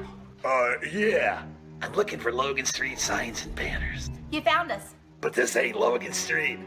We moved 22 years ago. You're telling me that Logan Street signs and banners isn't on Logan Street anymore? Exactly. So what are you saying? Logan Street signs and banners, conveniently not located on Logan Street, but on South 10th Street in Noblesville, Indiana. Blades Audio Video Security is Indiana's premier K-12 audio video and security provider.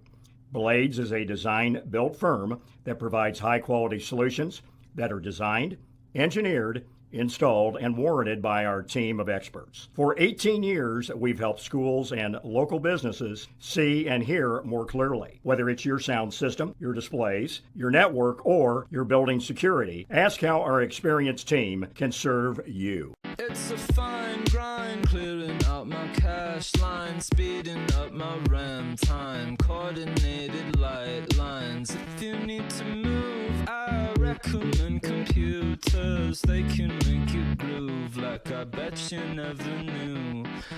Did you? Oh, the complication when I feel your air control my body heat. I wanna feel it. I must ignore your touch. I feel yo. Gotta know what you did, what you doing. I love what you doing to me. On my mind, I love you. When the computer screen goes back alone. Love what you doing to me.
All right, well, welcome back to Beaver Stadium here in Noblesville on homecoming night as we get ready to kick off the second half of the Zionsville Eagles visiting the Noblesville Millers.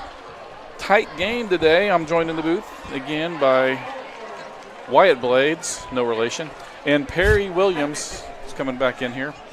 Wyatt, what'd you think of that first half? 10-0. What do you think? Yeah, I think it was pretty close, closer than 10-0. I think the Millers had a couple good offensive drives there and just couldn't get points. They showed some good stuff on defense, but the Eagles can say the same thing. I think it's a good matchup, and the Eagles are just making more plays than the Millers are right now. Yeah, it's a tight game. Big field goal at the end to make it a two-possession game. Millers just got to get some things going offensively. Defensively, they've been pretty good. Looks like they're looking for a kicking ball. Yeah, outside of that first drive, that broken play to the tight end for a 40-yard touchdown or so, the Millers haven't really given up a ton of big plays. A couple of those screens, I believe one of them got called back, but they've been fairly sound. The inside linebacker play from Kincaid and Ham has been excellent. They're filling windows. They're sacking the quarterback. And the Millers are winning the turnover battle right now. Well, I guess it's tied, but Nathan Jones going to kick this off. Yeah, and I'd say another bright spot on defense tonight has really been Marcus Burns. You know, he's made play after play after play against a really talented, bigger wide receiver, and he's just came every play. Kick's going to be fielded at about the 5-yard line. He's got a little window here. Uh-oh. Kid's fast. He's gone. He gone. He's gone. I don't see any laundry on the field. Touchdown. That is number 1, Liam Salopka for the Eagles, and he's got some burners on him. He is fast. It reminds me a lot of me. Look at that, boy. He is. He's turned it up. He's gone. Well, Zionsville gets things started in the second half with a bang, returning the kickoff. You could see that set up pretty quick there. As soon as he caught it and got 2 or 3 yards upfield, you could see the blocking developing in a really big alley there. Not the way you want to start the second half if you're the Millers. Zionsville could not be happier. I'm sure they're happy with that. He ran the length of the field in 13 seconds. Is that good? Is that fast? It's probably pretty good. Seems fast. I could do it in 30. Miller's a little late getting the 30 minutes? Yeah, that's about right. Yeah, take a couple breaks. Thanks, Perry. Appreciate you, man. You're nothing but uplifting.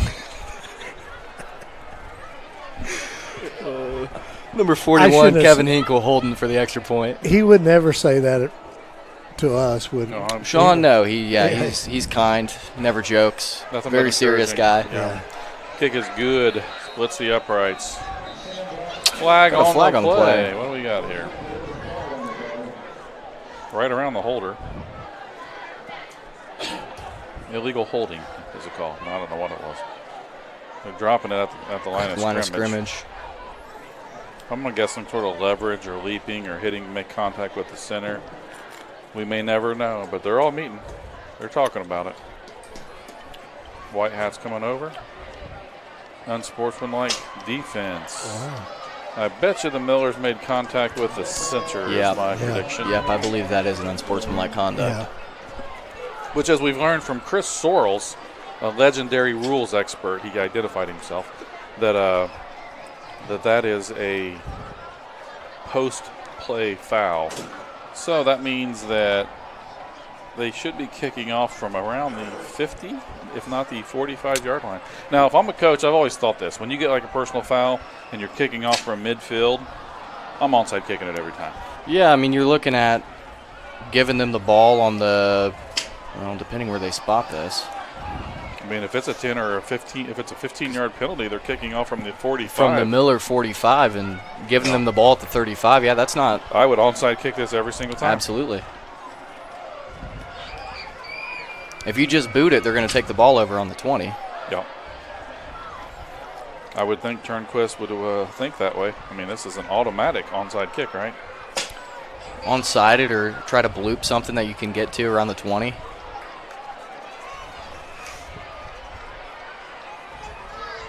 The Millers are thinking the same thing, moving their returners up. Oh, I'm looking at the wrong ones. I mean, worst case, Millers recover the ball and they're inside the 35. I mean, yeah, I think he's going to onside it. Millers have 2 guys over there to the left where they're looking.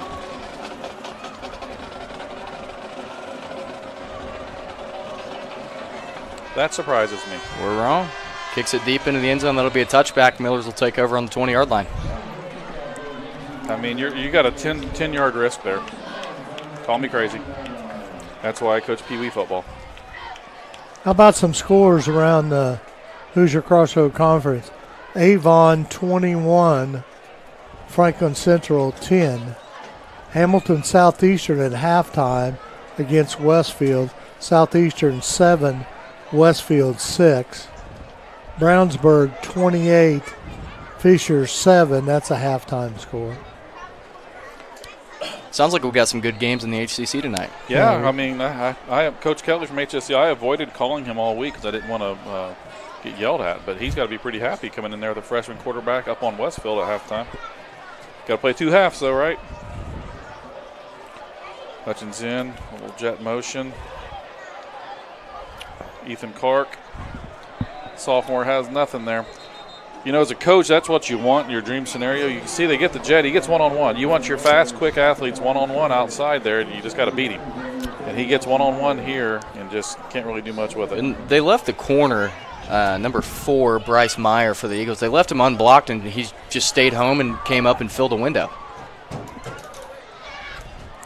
Nothing doing. It's going to bring up a 2nd and 10.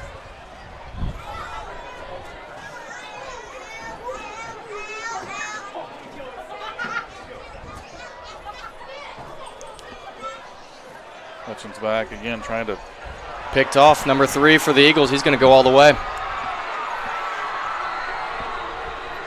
That's number 3, Hank Fennessy, for the Eagles on the pick 6. It's just tough. That's a tight route combo, and they've went to the well on that play a lot of times, and Zionsville's ready for it. I got to believe there's some sort of miscommunication with the receivers there. They're all bunched up within 5 yards of each other, and it makes it easy for the defense all to swarm it. There's just not very good spacing on those routes. No. So with 1 minute, 2 seconds into the second half, that's 2 touchdowns for Zionsville. None by their offense. Correct. Defense and special teams. Wish I'd have had my FanDuel defense score bet on this one. Who's that number kicking? We missed him last time. 34, Sam Black kicking for the Eagles. Sam Black. Good snap, good hold. Good kick.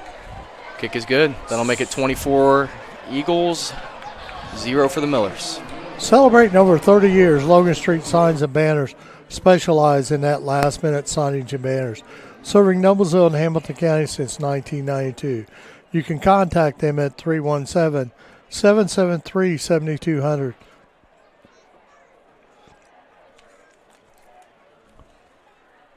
How about Noblesville Trophies? A large range of products including sports trophies and corporate awards. Noblesville Trophies provides you with that same-day service for those last-minute decisions. Contact them at 317-773-7391 or check them out on their website, noblesvilletrophies.com. Great job, Perry. Appreciate you promoting these local great businesses. So true, so true. Noblesville Trophies.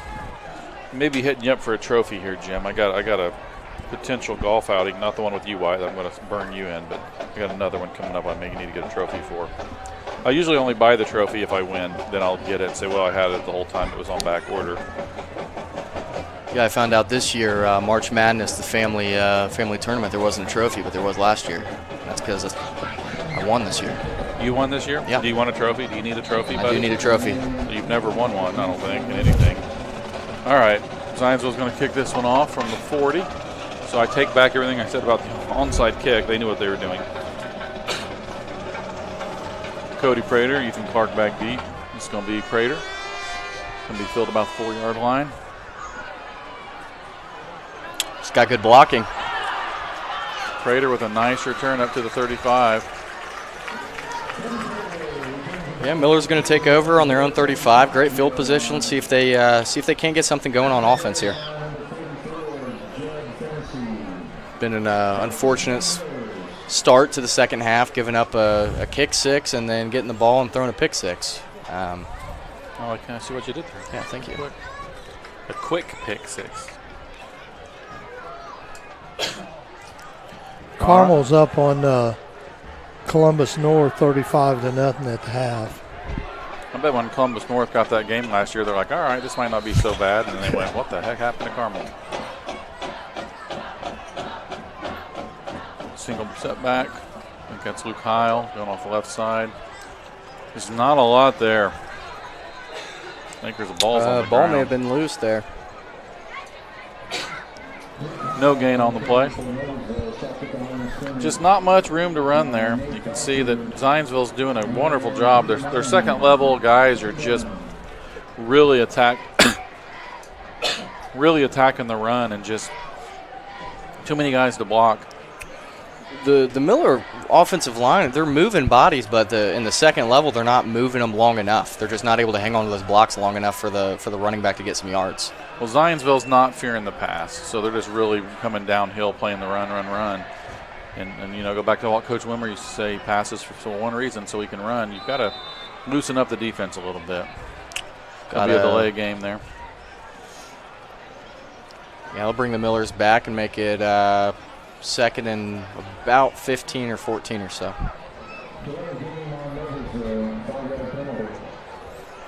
It always amazes me. You don't even huddle and you have a delay game. Can't read the wristbands fast enough. I guess. Warren Central 17, Ben Davis 14 at the half. Tight trips to the right. Single receivers Alwine down to the short side. Trying to run Alwine up the field. Yep. Yeah, they're going to get the DB for holding Alwine. You can touch him in high school until the ball's in the air, but yeah, he had a hold of Alfred as he tried to get by him. Yeah, you'll see it there. Alwine went by him and he just grabbed onto him. You know, the safety did a good job getting there too. He was there. And you know, as a DB, you're taught that you'd rather give up a 10-yard hold than a 70-yard touchdown there. So if he truly got beat and was out of position, that's not the worst penalty to commit, but with safety help there, it's probably not the greatest. It's going to be a 10-yard penalty. It's going to bring up a second and about 4.5.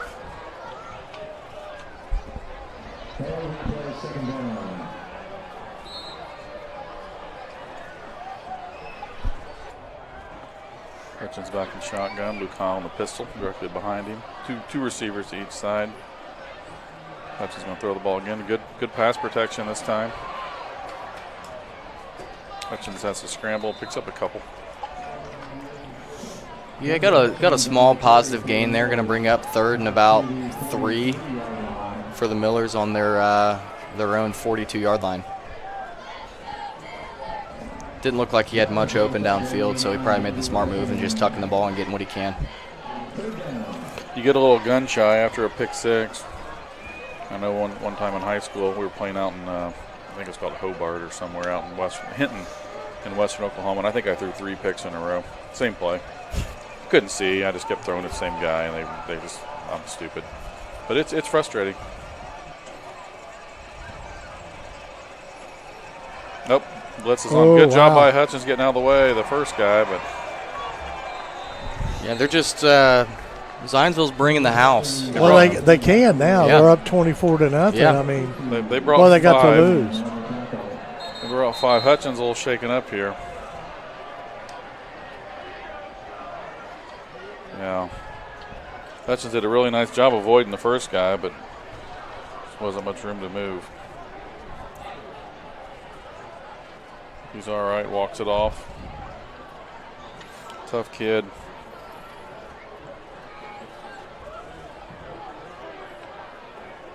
Well, 8:44 to go. Beautiful night out here. Zionsville's actually filled up over there a little bit. Their student section's fairly full. I'd say I'll give them a 65%. And the rest of the bleachers are filled up halfway decent. Noblesville again is just incredible. The amount of people that come to these games, it's full sideline to sideline. Very few empty seats. Stands are full. The end zone tailgate looks to be full. There's people out in the concourse. A great showing by the Noblesville community tonight for homecoming. People love their football around here. Yeah, that the Education Foundation did the tailgate tent in the end zone. I didn't realize that's what they were doing. It's really cool. Got Ford's Garage out there, Kroger sponsoring it. Your company's out there sponsoring it. They are. Good food. Number 1 for Zionsville. Really good Williams coverage there. Lapka returning the punt. Didn't look like he picked up more than a couple yards. Great punt coverage by the Millers. Good kick and good coverage. Yeah, it looked like he picked up 0. I think this is the first offensive play for Zionsville. I think it is in the second half. I think it's their first offensive play with 8:29 left in the third, and they have scored 14 this half. Impressive. Yeah. Good offense by their defense and special teams.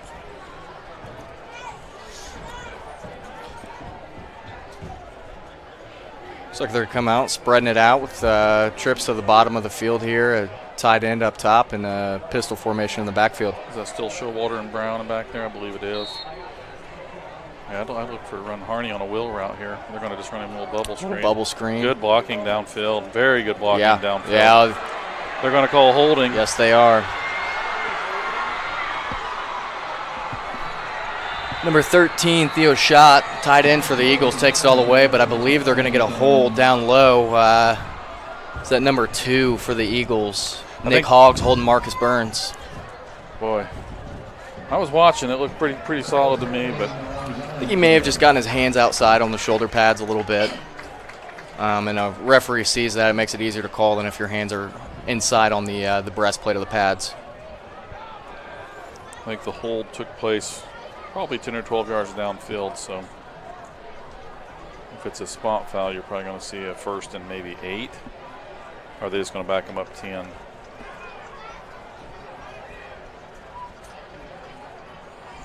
They're just going to back them up 10 from the line of scrimmage. Interesting. Well, that'll bring up first and 20 for the Eagles. It's a great first offensive play, but it just gets called back for a hold right at the point of attack.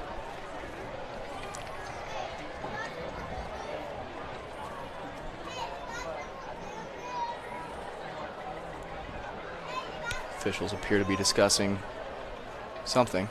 Oh, I think the hold occurred downfield, so it should be from the spot. So I think they're trying to figure it all out. I believe it probably should be about a first and 12, first and 15, somewhere in that range. I didn't catch exactly where the hold took place. It was 8 or 10 yards downfield anyhow.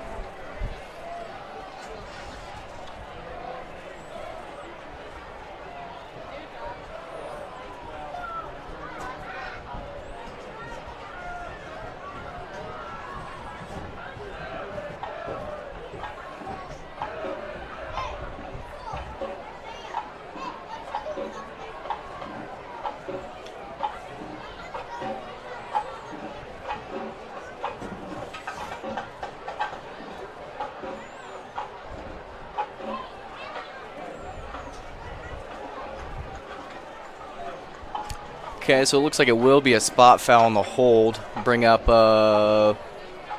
first and 15 here for the Eagles. Just calling the hold 5 yards downfield.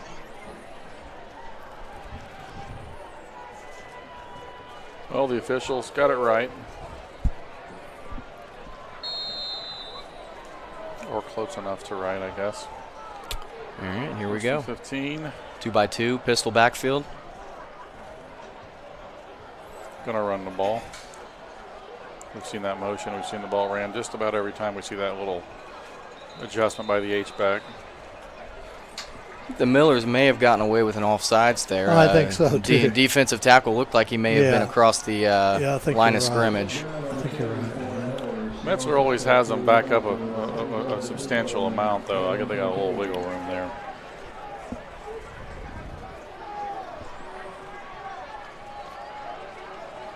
sure that sideline judge has a better angle than I do up here, so I'm sure the no call was correct.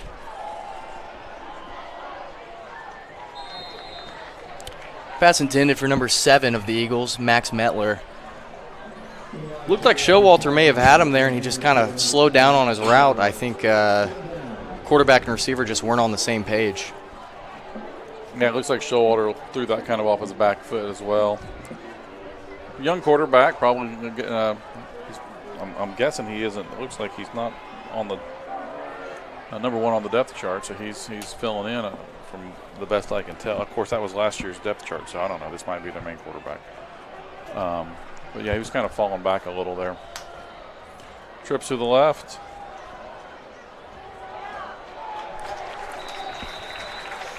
Brought down by number 9, Anthony Gomez-Sanchez for the Millers. 6-foot junior.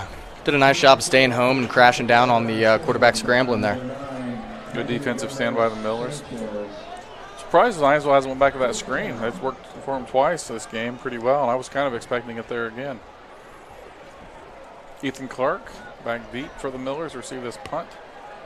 Punt by number 7? I can't tell.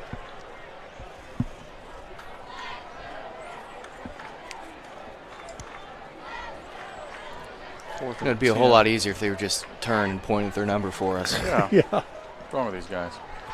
It's going to be a low kick, fielded by Ethan Clark at the 42 on the run. Miller's going to have good field position just across midfield to start this drive. Yeah, decent 7-8 yard return from Ethan Clark there. It didn't look like he had too much working for him, but picks up some positive yards for the Millers. Looks like they're going to start their offensive drive right at midfield. Hutchins stays in the game.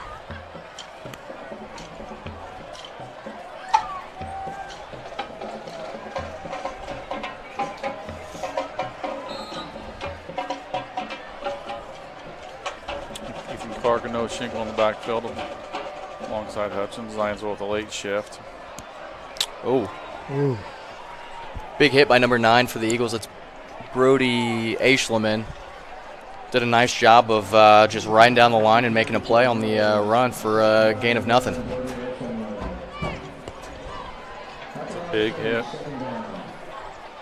He's playing linebacker. He looks like a linebacker. Tell you what, this Zionsville team, they seem to be much more physical than in years past. They're playing downhill, they're flying to the ball, and they're making big hits. Oh, there's some more. You know, they're doing a whole lot of late shifting with the zone blocking team that's just learning it. That late shift kills you. I mean, you think you got your eyes on your target, and they shift late, and you got half a second to adjust, and you got to pick it back up, and it just really it puts a schematic problem on the offensive line at that point. Yeah, and it doesn't give the lineman time to communicate who's getting who either. Right. You think you got it figured out, and 2 of them shift, and then it just puts a lot on a O-line, a lot of confusion. That'll bring up a 3rd and 7 for the Millers.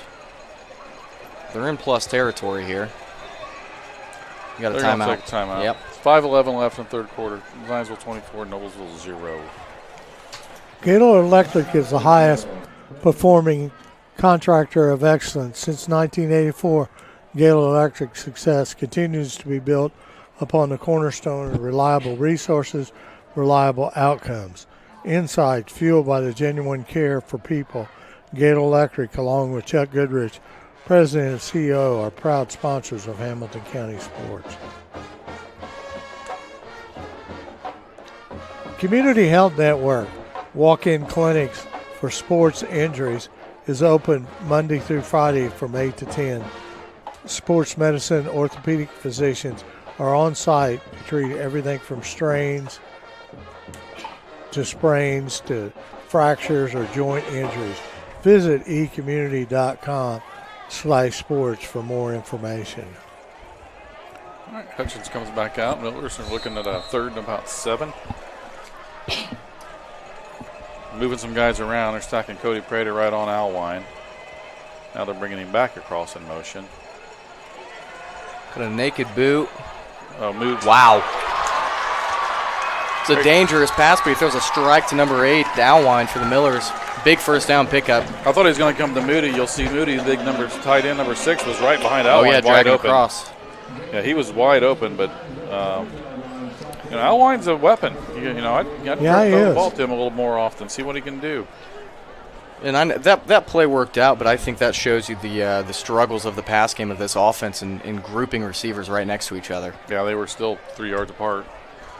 Something isn't right. Okay, Moody shifts to the left this time with Nick Morris over there. They're going to run the ball. Luke Heil up the middle with a decent little game. 88 Nick Morris, one of my favorite players I've ever coached. He came across and stilled the backside of that zone in the wing. Noblesville did a pretty good job opening up a hole there, getting second level. Zach DeCrane out on the linebacker again. Luke Heil did a good job of just keeping his feet churning and picking up an extra yard or two after contact. He's feisty. He gets after it. Staying in double tight here. Now single tight wing to the right. Again, Heil's driving his feet. He's going to pick up a couple. Hutchins seems to be a little gimpy. Working his leg here. The Zionsville D-line's doing a good job of just not losing ground. Heil comes out. It's 3rd and 3. No, Schinkel comes back in. They're missing a player. On the left side, there's no tight end or wide receiver. I think Noblesville had 10 guys on the field. Well, they had a tight end trips up top. They just had a receiver covered up the tight end, so it kind of gave away the run. There was nobody covering 77 on the backside. They have 11 guys out there. Yeah. I don't know. Yeah, they had pretty much quads to the top of the field with the running back in the backfield. They're in the same formation here.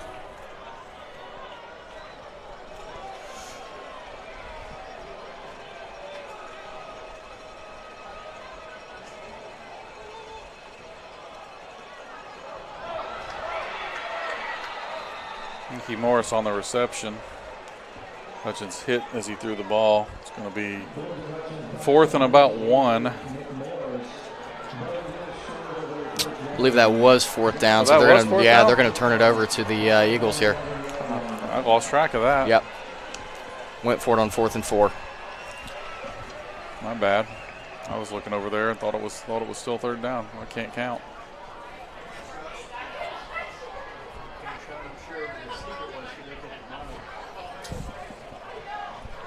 Eagles will take over on their own 11-yard line here with 2:53 left in the 3rd. Noblesville stays in the 34. Leaving Showalter in the game at quarterback. Tate Brown still halfback, two receivers each side. Here comes Tate Brown. Zionsville has not had much luck on the run tonight. It's been the passing attack that's got them a lot of yards. At this point, though, they're just trying to burn clock. Yeah, 11 Xavion Bond and 41 Brady Piggott. Nice job filling that window for tackle for a loss of 1. Xavion Bond, big number 18 out there. He was a defensive end for us back in the day. Tough kid, big, strong kid.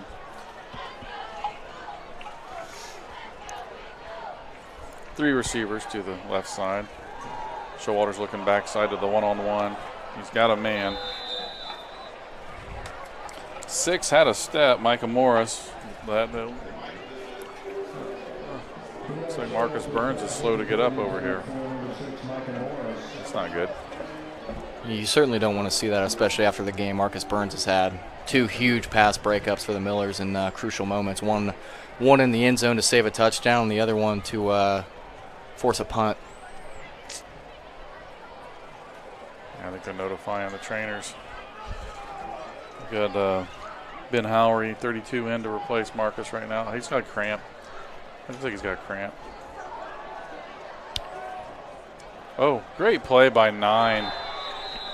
Great, he sniffed it out. Anthony Gomez-Sanchez, staying home and making a big play. There is a flag on the field. It looked like it came out before the ball was thrown.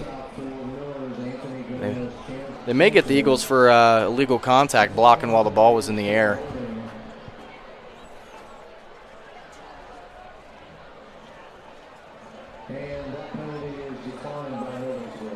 Good defensive Just get him for a hold.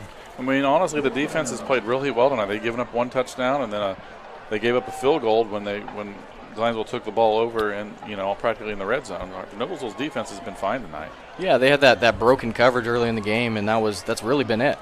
Yeah, I mean, it's been a kick return and pick six, a field goal when we gave them the ball in red zone territory, and just really giving up 1 touchdown.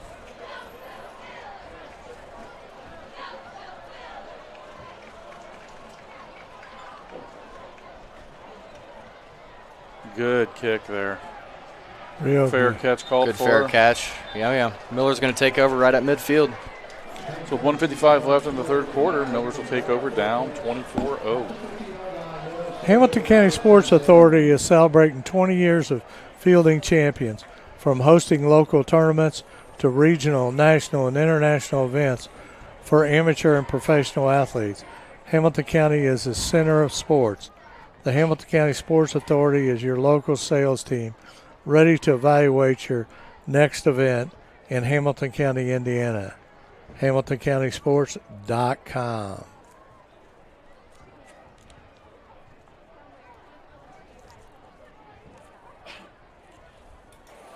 Well, we're back, and Millers will take over at midfield. Checking a few scores. Reds are beating the Cubs 7-4. Reds are making a playoff run here. I wouldn't mind seeing them make it. All right, Hutchins back.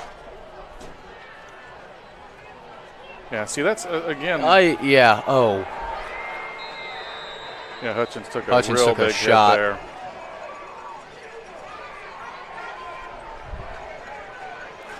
Did you see?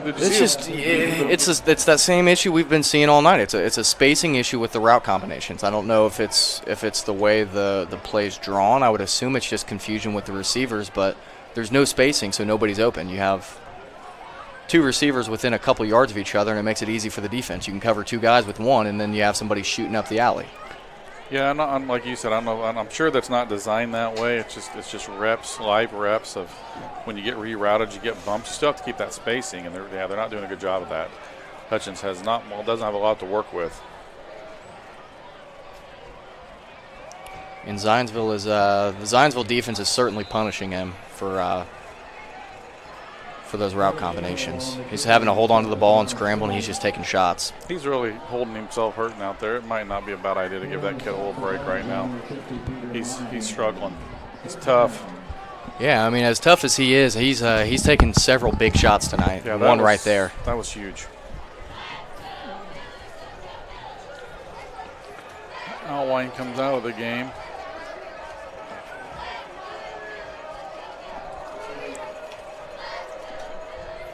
Third and 10. Ethan Clark comes in motion. Jet sweep, pickup of about 3 or 4. Flag in the backfield. I think they're going to get the Millers for a hold. Yeah, probably be declined. I don't know, though. That was a nasty block by 75. They may get him for a crackback. Oh, really? Yeah, he cleaned up the defensive end. I'm not sure how a defense or an offensive tackle or center can get a crackback call. Yeah, take a look at number 75 at the top of your screen, the guard. He comes back and that is not a crackback. Yeah, I don't agree with that. He led with his hands. He's just that's just a reach block. I mean, he just took a step to the right. The guy went inside and he finished him. They'll watch that in film tomorrow morning, and you know what? He just finished a block. It's a terrible call. That's in the box. Just finished his block. That's a great block by 75 Caleb Johnson. No, illegal blocking. Too physical. I guess. 4th down. And 6. Oh, I think he called that. It looked like pass interference, too. That was Ethan Clark. Yeah, 22, Ethan Clark picking up the first down. Looks like Hutchins may have took another shot on this play. Yeah, Hutchins is a tough little sucker, man. He is. Oh, yeah, 28 put another good shot on him. He is he's taking a beating, but he's being tough out there and sticking with it. Big props to 14. And I think that goes a long way from your leader on offense, just taking shot after shot and staying in the game. And, you know, he's not shying away, throwing that ball early or rushing it. He's still taking shots. Zionsville showing a little blitz here from the bottom. Caleb Johnson is a player. 75 is a player. Yeah, the 6'4" junior. Got some things to build playing on right there. guard, yeah. He's been moving bodies tonight. All right, well, that's the end of the third quarter. After 3 quarters of play, Zionsville 24, Millers 0.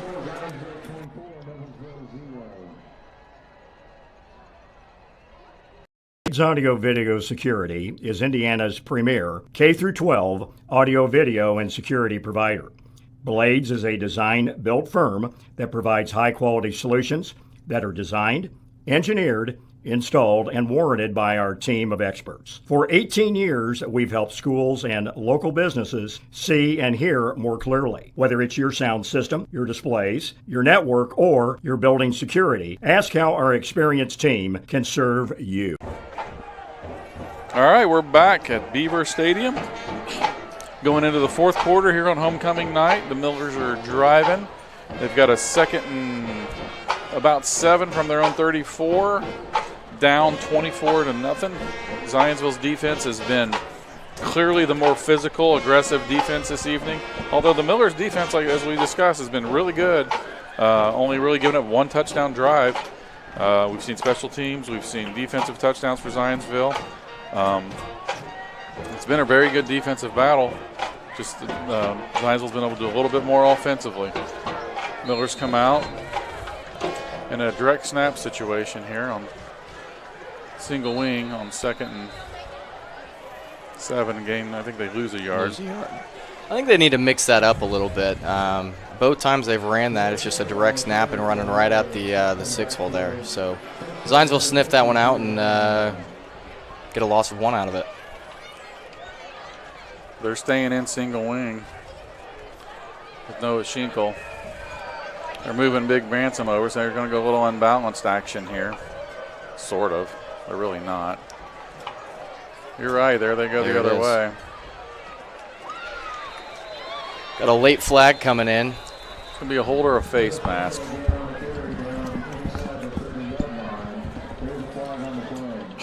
I think they got his face mask. It's going to be a big play for the Millers because even if it's a 5-yard variety, it'll be a first down. I think they're going to get him with 15. It looked like his head snapped straight down. Yeah. Hutchins is coming back in. That was a little bit creative there. I like that. Yeah. They shifted it where it looked like a little heavy right, moved Big Mason McDermott over to the right side, and they ran back left, and they had numbers. I mean, all those shifts, all those formation changes, all that's about is can I get numbers or can I get matchups I like? And you know, you got to be creative. It takes a lot of study. The really good coaches, and that's not me, spend a lot of time looking at those. If I line up like this, where are they going to be, and how can I find an advantage? And you get two lead blockers there that have some speed in the backfield as well. See, they shifted there, and Zionsville did really nothing. They didn't change anything. That's probably going to be an illegal formation or an illegal shift on the Millers. Good run by Schinkel. That's probably going to get brought back. Number 11 for Zionsville is a little shaken up on that play. That's Nate Foster. Looks like he's going to shake it off. Yeah, legal procedure.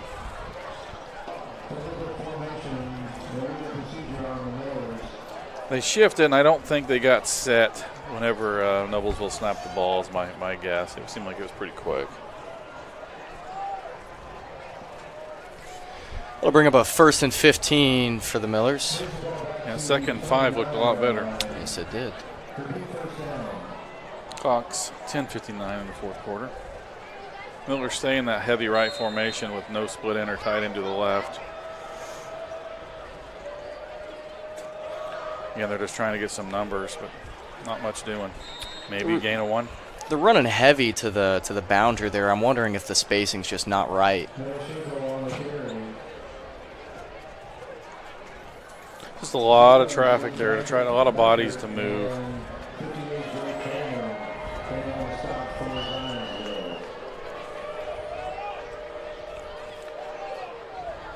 I mean, they're widening out a little bit on these two receivers, but they're able to keep guys in the box to play the run. Here comes Cody Prater on the jet.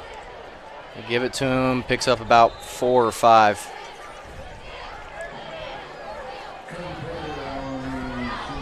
You look at that backside reach blocking. Yeah, McDermott got beat to the outside and it calls him to bubble. If you can get that runner to have to bubble a little step away from the line of scrimmage, that makes all the difference. That gets the defense a little more time to get those angles. And it's going to be hard to reach block them when they're shifting out. Some of these times they're shifting out to a wide 9. It's going to be hard to reach block that. 3rd and 9. They just run Schinkel up the right side. He's got something. He broke it. Oh, man, we got a lot going on back here. I think he was down, wasn't he? I believe he was. There's some nastiness going on with Zach DeCrane and somebody from Zionsville behind the play. Yeah, that was just Zach DeCrane playing through the whistle, just finishing a block, and Zionsville did not like that. DeCrane's a guy you like on your team. Yeah, it's a mentality you want to have he's back from a player in the trenches. It's a 1st and goal from the 7. A lot of momentum for Noblesville. Again, they found something. They've moved some guys around up front, and they're starting to find a little something here. Gain of about 5. Be a 2nd and goal from the 3. You look at this. Good blocking up front and good hard running by Noah Schinkel. Yeah, Schinkel's just churning his legs, and he's able to fall forward and generate an extra couple yards through that traffic.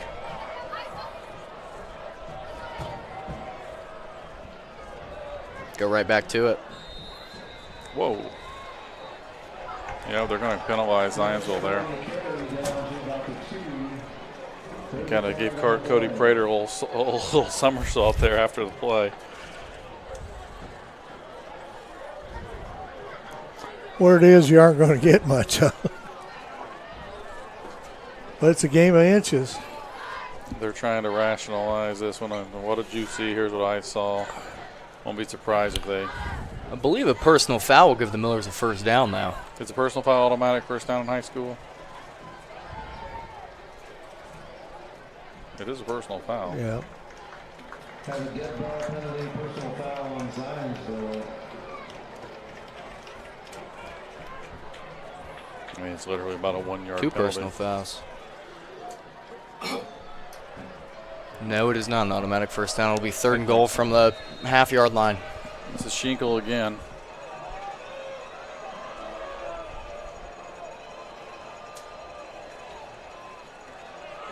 He's in. He got in. It's a touchdown, Noah Schinkel.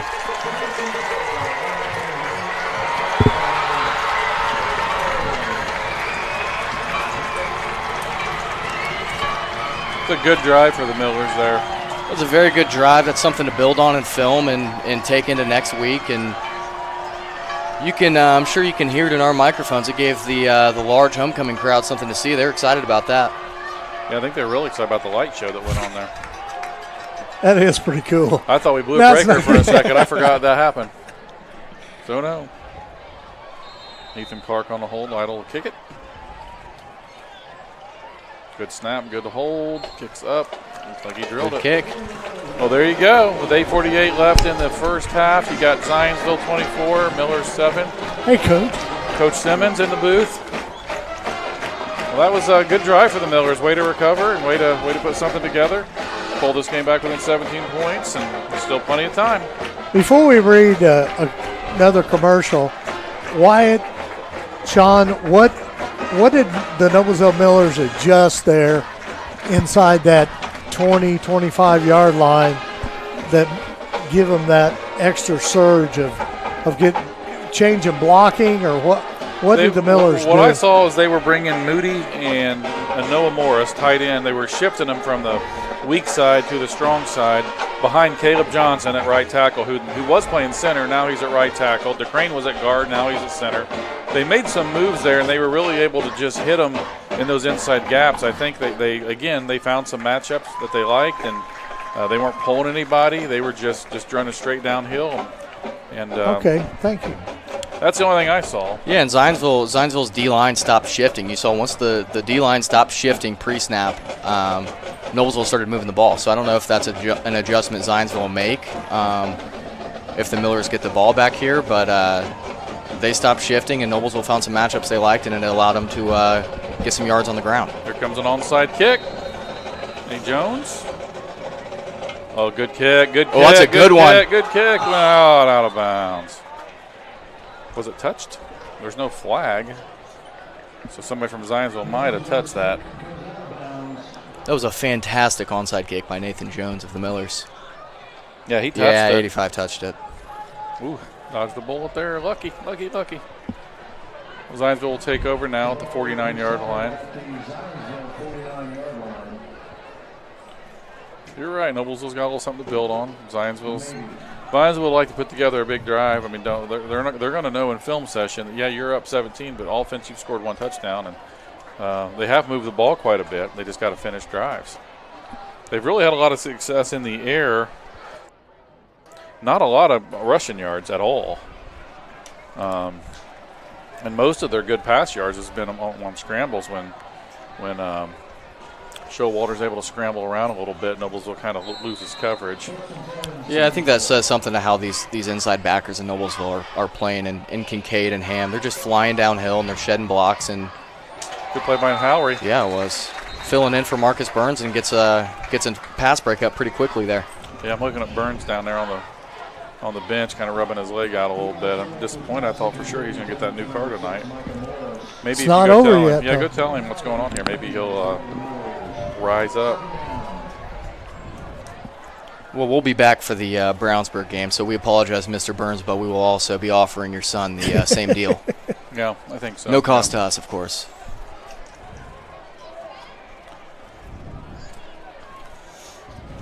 All right, Zionsville's coming back out. Going to go 2 by 2. Probably going to look to run the ball. Ooh, nice just run a bubble screen. Oh, they're going to get number 2 on a hold. I kind of thought that. Did you see a flag? I don't see one. Yeah, there's a flag right on the 5 of the 50-yard line. Okay, I see it now. He held number 4, Collier Jr. of the Millers here. Collier did a good job. He attacked the outside of that block. I'm assuming as a corner on that play, you've got to attack with outside leverage, don't you, on that type of play? Yeah, you want to attack outside and force everything back into your safety and outside linebacker. I think DeMonte did a really good job getting there and getting up to make the play, but they got him. Got him on a hold. They'll bring up 2nd and 10 for the Eagles. 2nd and 20. No, that too.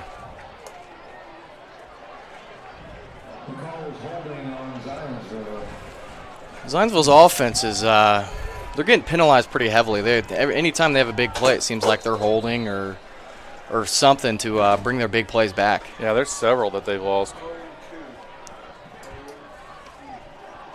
Walter back to pass again. Goes deep. Oh. They're going to get Collier on a PI. I wonder if they're going to get him just for face guard not getting his head around it. It initially looked like good coverage, but let's see what the replay has to say about that. They just ran a straight fade. The receiver wasn't rerouted or anything. He didn't turn around at all. But did he touch him? Face guarding, this isn't the NFL. Yeah, and I don't know if that ball was necessarily catchable either. I'm not sure how I feel about that call. As a DB, you hate it, right? There's no such thing as defensive pass interference, yeah. The unbiased commentator in me is unsure. But I hate it, yes. Can I remind you this is Hamilton County TV and Zionsville's in Boone County. Does that change your opinion at all? Hate the call. Yeah, there you go. Go Millers. We just want to see good football. All right, that's a big play there. It's not an automatic first down. It's going to be 2nd and about 4. Battle of yellow flags all of a sudden. Looked like the right tackle. It looked like maybe there was some early movement on the right side of Zionsville. Like 27 for Zionsville is quick. That was some quick feet there. He found a little seam. Spencer Choi.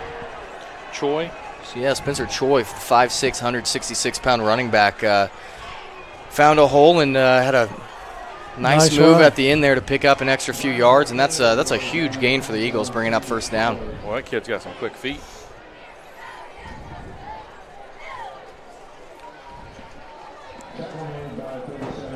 Got out of bounds. Clock is stopped. They're looks like they're discussing. Is there another penalty over there on the far side?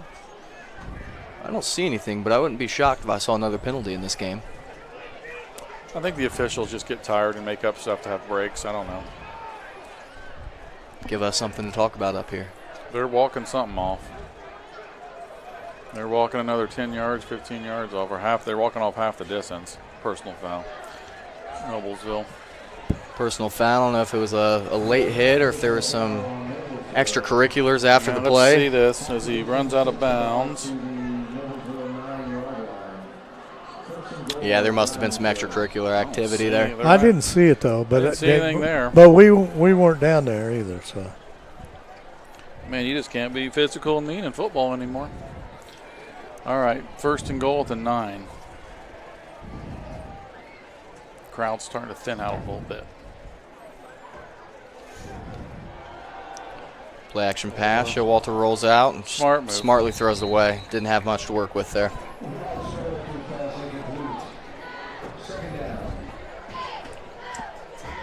We'll bring up 2nd and goal from the 10-yard line.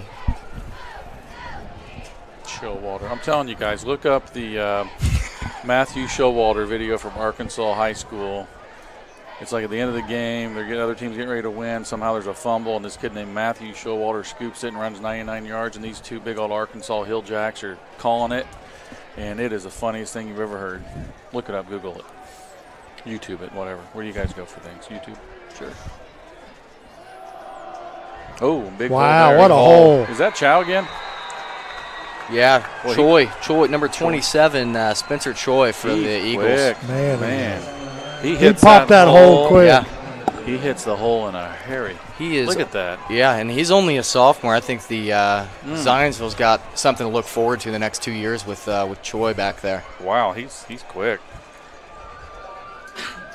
As a lineman, you like that. Back in the day, coaching, watching Center Grove, and I remember kind of trying to figure out, we run the same offense at youth level than they do, but they have more success. So I started doing some of the analytical stuff, and they could snap the ball, hand it to a fullback, and be across the line of scrimmage in 1 second. And we were like at 2.22, and that's a big difference. But you get a guy like that can, your offensive line love it. They don't have to sustain blocks as long because this guy's already gone. It's a big weapon. Yeah, it makes a big difference whenever you have 1 second less to block at the point of attack. Absolutely. Makes it very easy for your guards and tackles on the play side. You're going to have less holding calls. You're going to have a lot of things go good for you. Looking for someone to help navigate buying and selling a home?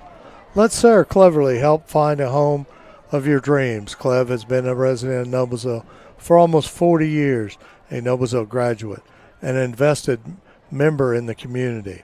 For your next real estate experience, close it with Clev. Phone number 317-695-6114. Sarah Cleverly. FC Tucker.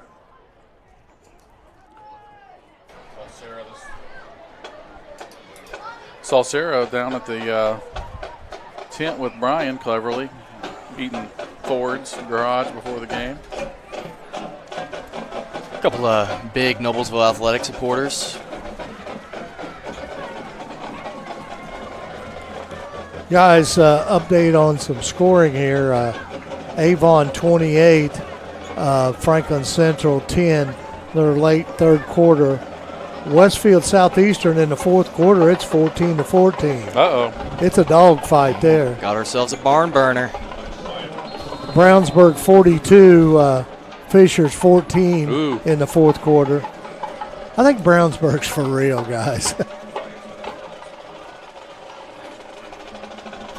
Way to go.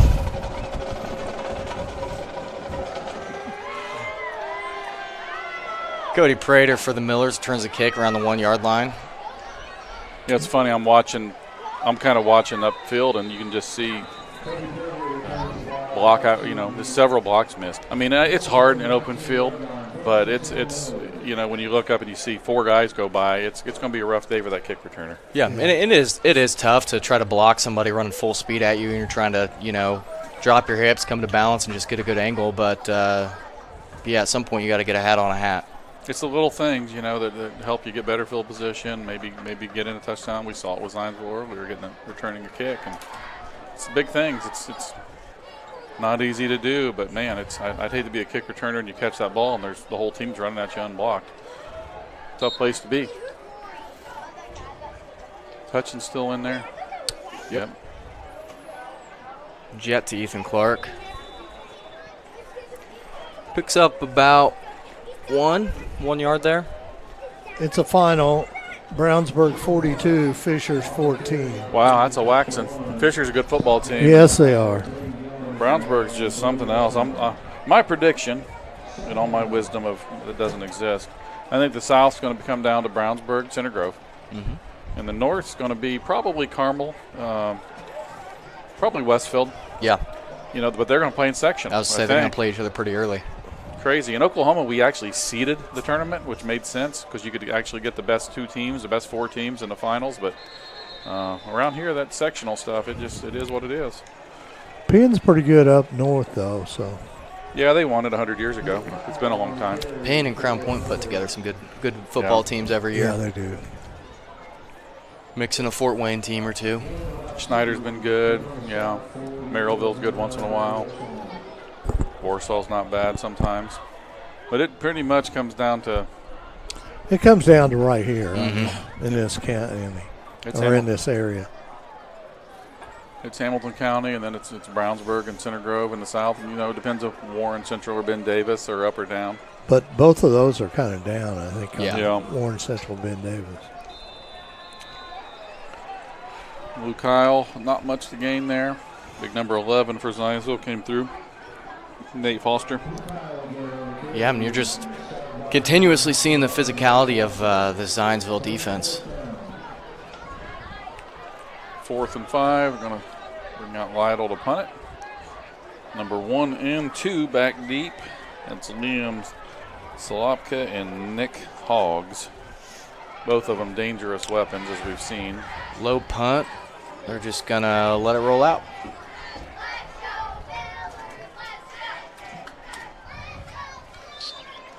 Zionsville will take over around the 39-yard line. With 5:50 left in the 4th quarter, Zionsville takes over up 31-7. Any other good score updates, Perry? No, that's it for right now. Brownsburg won big. Did Avon beat Franklin Central? It's still not over, but yeah, Avon's leading pretty good. And Westfield and HSE are tied? Yes. Oh, boy. Is that game at Westfield or at I can't answer that. I'm Southeastern? sorry. Oh, that's right. There you go. Thanks, Jim. It's at Southeastern.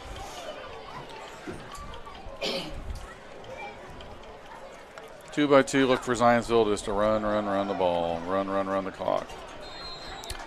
Yeah, Zionsville brought out a new quarterback. That's Zeke Marshall, 5'10" sophomore. He got a snap in earlier in the game when Showalter went out with his helmet popping off. I predict that we will not see Zionsville throw the ball again this game.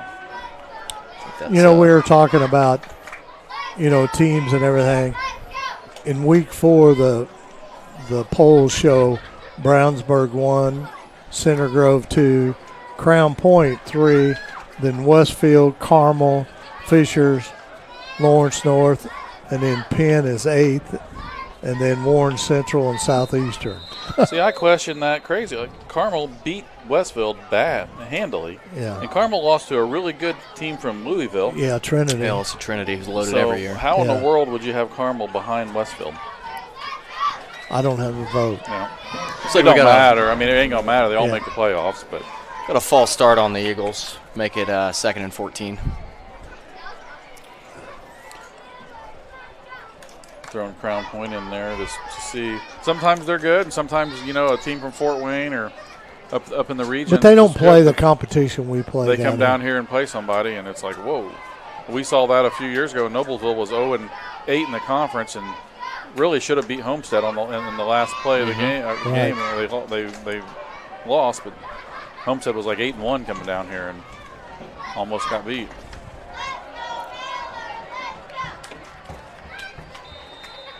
Short gain on the play is going to bring up a 3rd and about 12. The Millers will go on the road the next 2 weeks. They'll go to Franklin Central next week, and then they go to Hamilton Southeastern before they come back here at home for their final game at home, which is Millers only have 4 games at home this year against a team we talked about earlier in Brownsburg. Yeah, it's a scary one there. I mean, there's not an easy game. There really isn't. I mean, this is a game Noblesville could have been in. I mean, it could have been in. Played good defense, just got to move the ball a little more. Hey, they threw it. Prediction wrong. And he was wide open.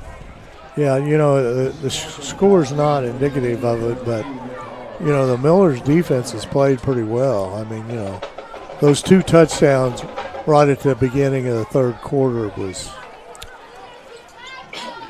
Yeah, that was debilitating. Go from 10-0 to 24-0 before you even know what hit you. Yeah, the defense really gave up that one play on the first drive, that one big touchdown, and then other than that, they've stood in it, forced some punts, got a turnover on downs, and they've just they've lost the phases on playing offense and on special teams.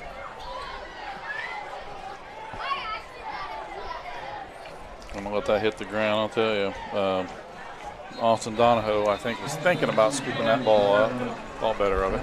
Got a flag on the field at the 34-yard line behind the line of scrimmage. Sean, good thing we have the young eyes of Wyatt up here on these flags. Yeah, I can't even see the field. He's seeing flags on the field. Well, you can probably just say there's a flag on the field. Holding against the kicking team. I'll tell you, there's been a lot of flags tonight. I don't know what the numbers are. There's been a lot of flags, and I think the Zionsville football team might be getting in shape on Monday. Yeah. I know from what Coach Turnquist has done over there in the last 7 years that he's not going to be a happy camper on that. Even though they win, he's not going to be a happy camper. Noblesville's making them re-kick. Yeah, he got off with the roll there. He had a big punt.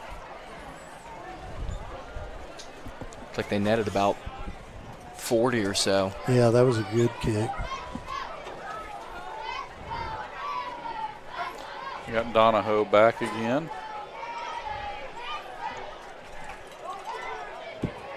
Let's see what old Austin can do here. They're moving the ball again. It's like yo-yos out here. All right, here we go. They're ready. Noblesville looks like they're bringing pressure.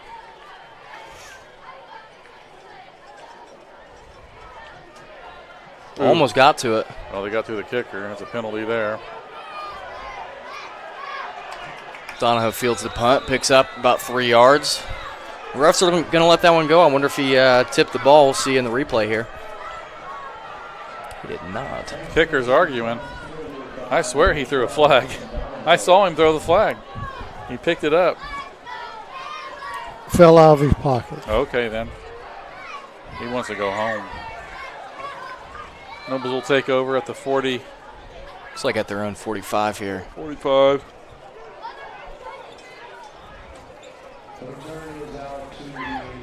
Zionsville stuck a lot of their backups in on defense. Looks like Noblesville is staying. They're staying with their ones. With their ones on offense. See if they can't get on the board again with 3 minutes and 33 seconds left in this ball game.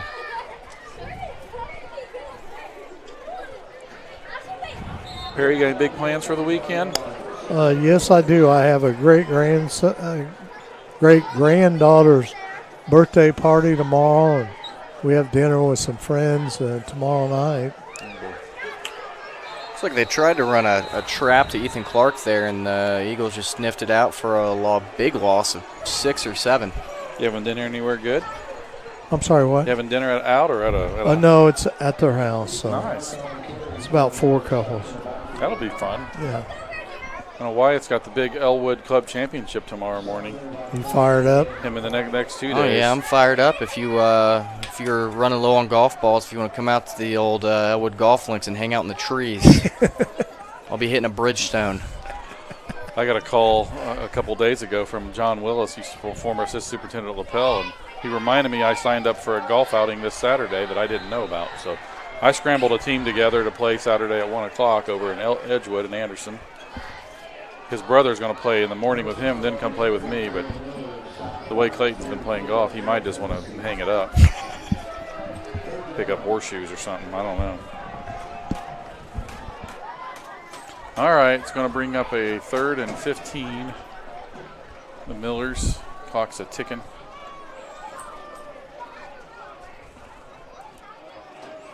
Got Prater and Alwine at the bottom of the field here, bringing Prater in motion. Good play, good route, good throw. 4th and 8. Just a little comeback route for from Alwine. Nice positive pickup, about 7-8 yards. Let's give a little shout out to Jim Walford and Will Walford tonight, running things over there, producer, cameraman. Couldn't do it without him. Jim will also run Noblesville Trophies and Noblesville or Logan Street signs. Speaking of Jim, we got some new vehicles. We got met with a marketing person today. Got to get you guys some stuff to get some new lettering on these vehicles. We'll get with you next week. Millers run a slip screen to Schinkel and pick up about 1. They're going to turn the ball over back to the Eagles with 1:27 left on the clock.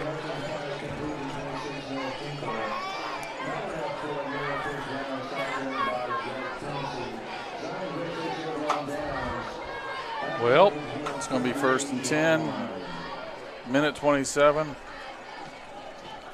Are we going to see the victory formation? 4-1's yes. I imagine Noblesville is not going to call any timeouts here. Might as well just get out of this game as healthy as you can and start preparing for next week. Which is Franklin Central. Yep, traveling down to Franklin Central, old Wanamaker. Oh, yeah. What's that restaurant we like down there? The New Bethel Ordinary. The New Bethel Ordinary. If you ever get to Wanamaker, go to the New Bethel Ordinary. Great food. Is that the place you guys always went down there? Whenever we go to Wanamaker, we do. Yeah. Learned it from Scott McCoy, who knows where every restaurant west of or east of the Mississippi is. Yes, he does. I've been in Lexington, Kentucky, and he gives me 3 restaurants to go to. He knows all of them. But if you met Scott McCoy, you can tell he eats a lot. Yeah. Yeah, and he knows you're looking for a restaurant recommendation. He knows I'm down for a restaurant suggestion. It's a great job by the Miller defense. They just keep on responding. I mean, it kind of shows what they've been doing all night. They're just surrounding the football and making plays. They've really done a great job tonight. Some new guys coming in here, getting a few Friday night reps. I just saw Big Ben Rose, 89 going in there. Love Ben. The Rose family's awesome. Got 31, Jacob Lytle coming in at safety.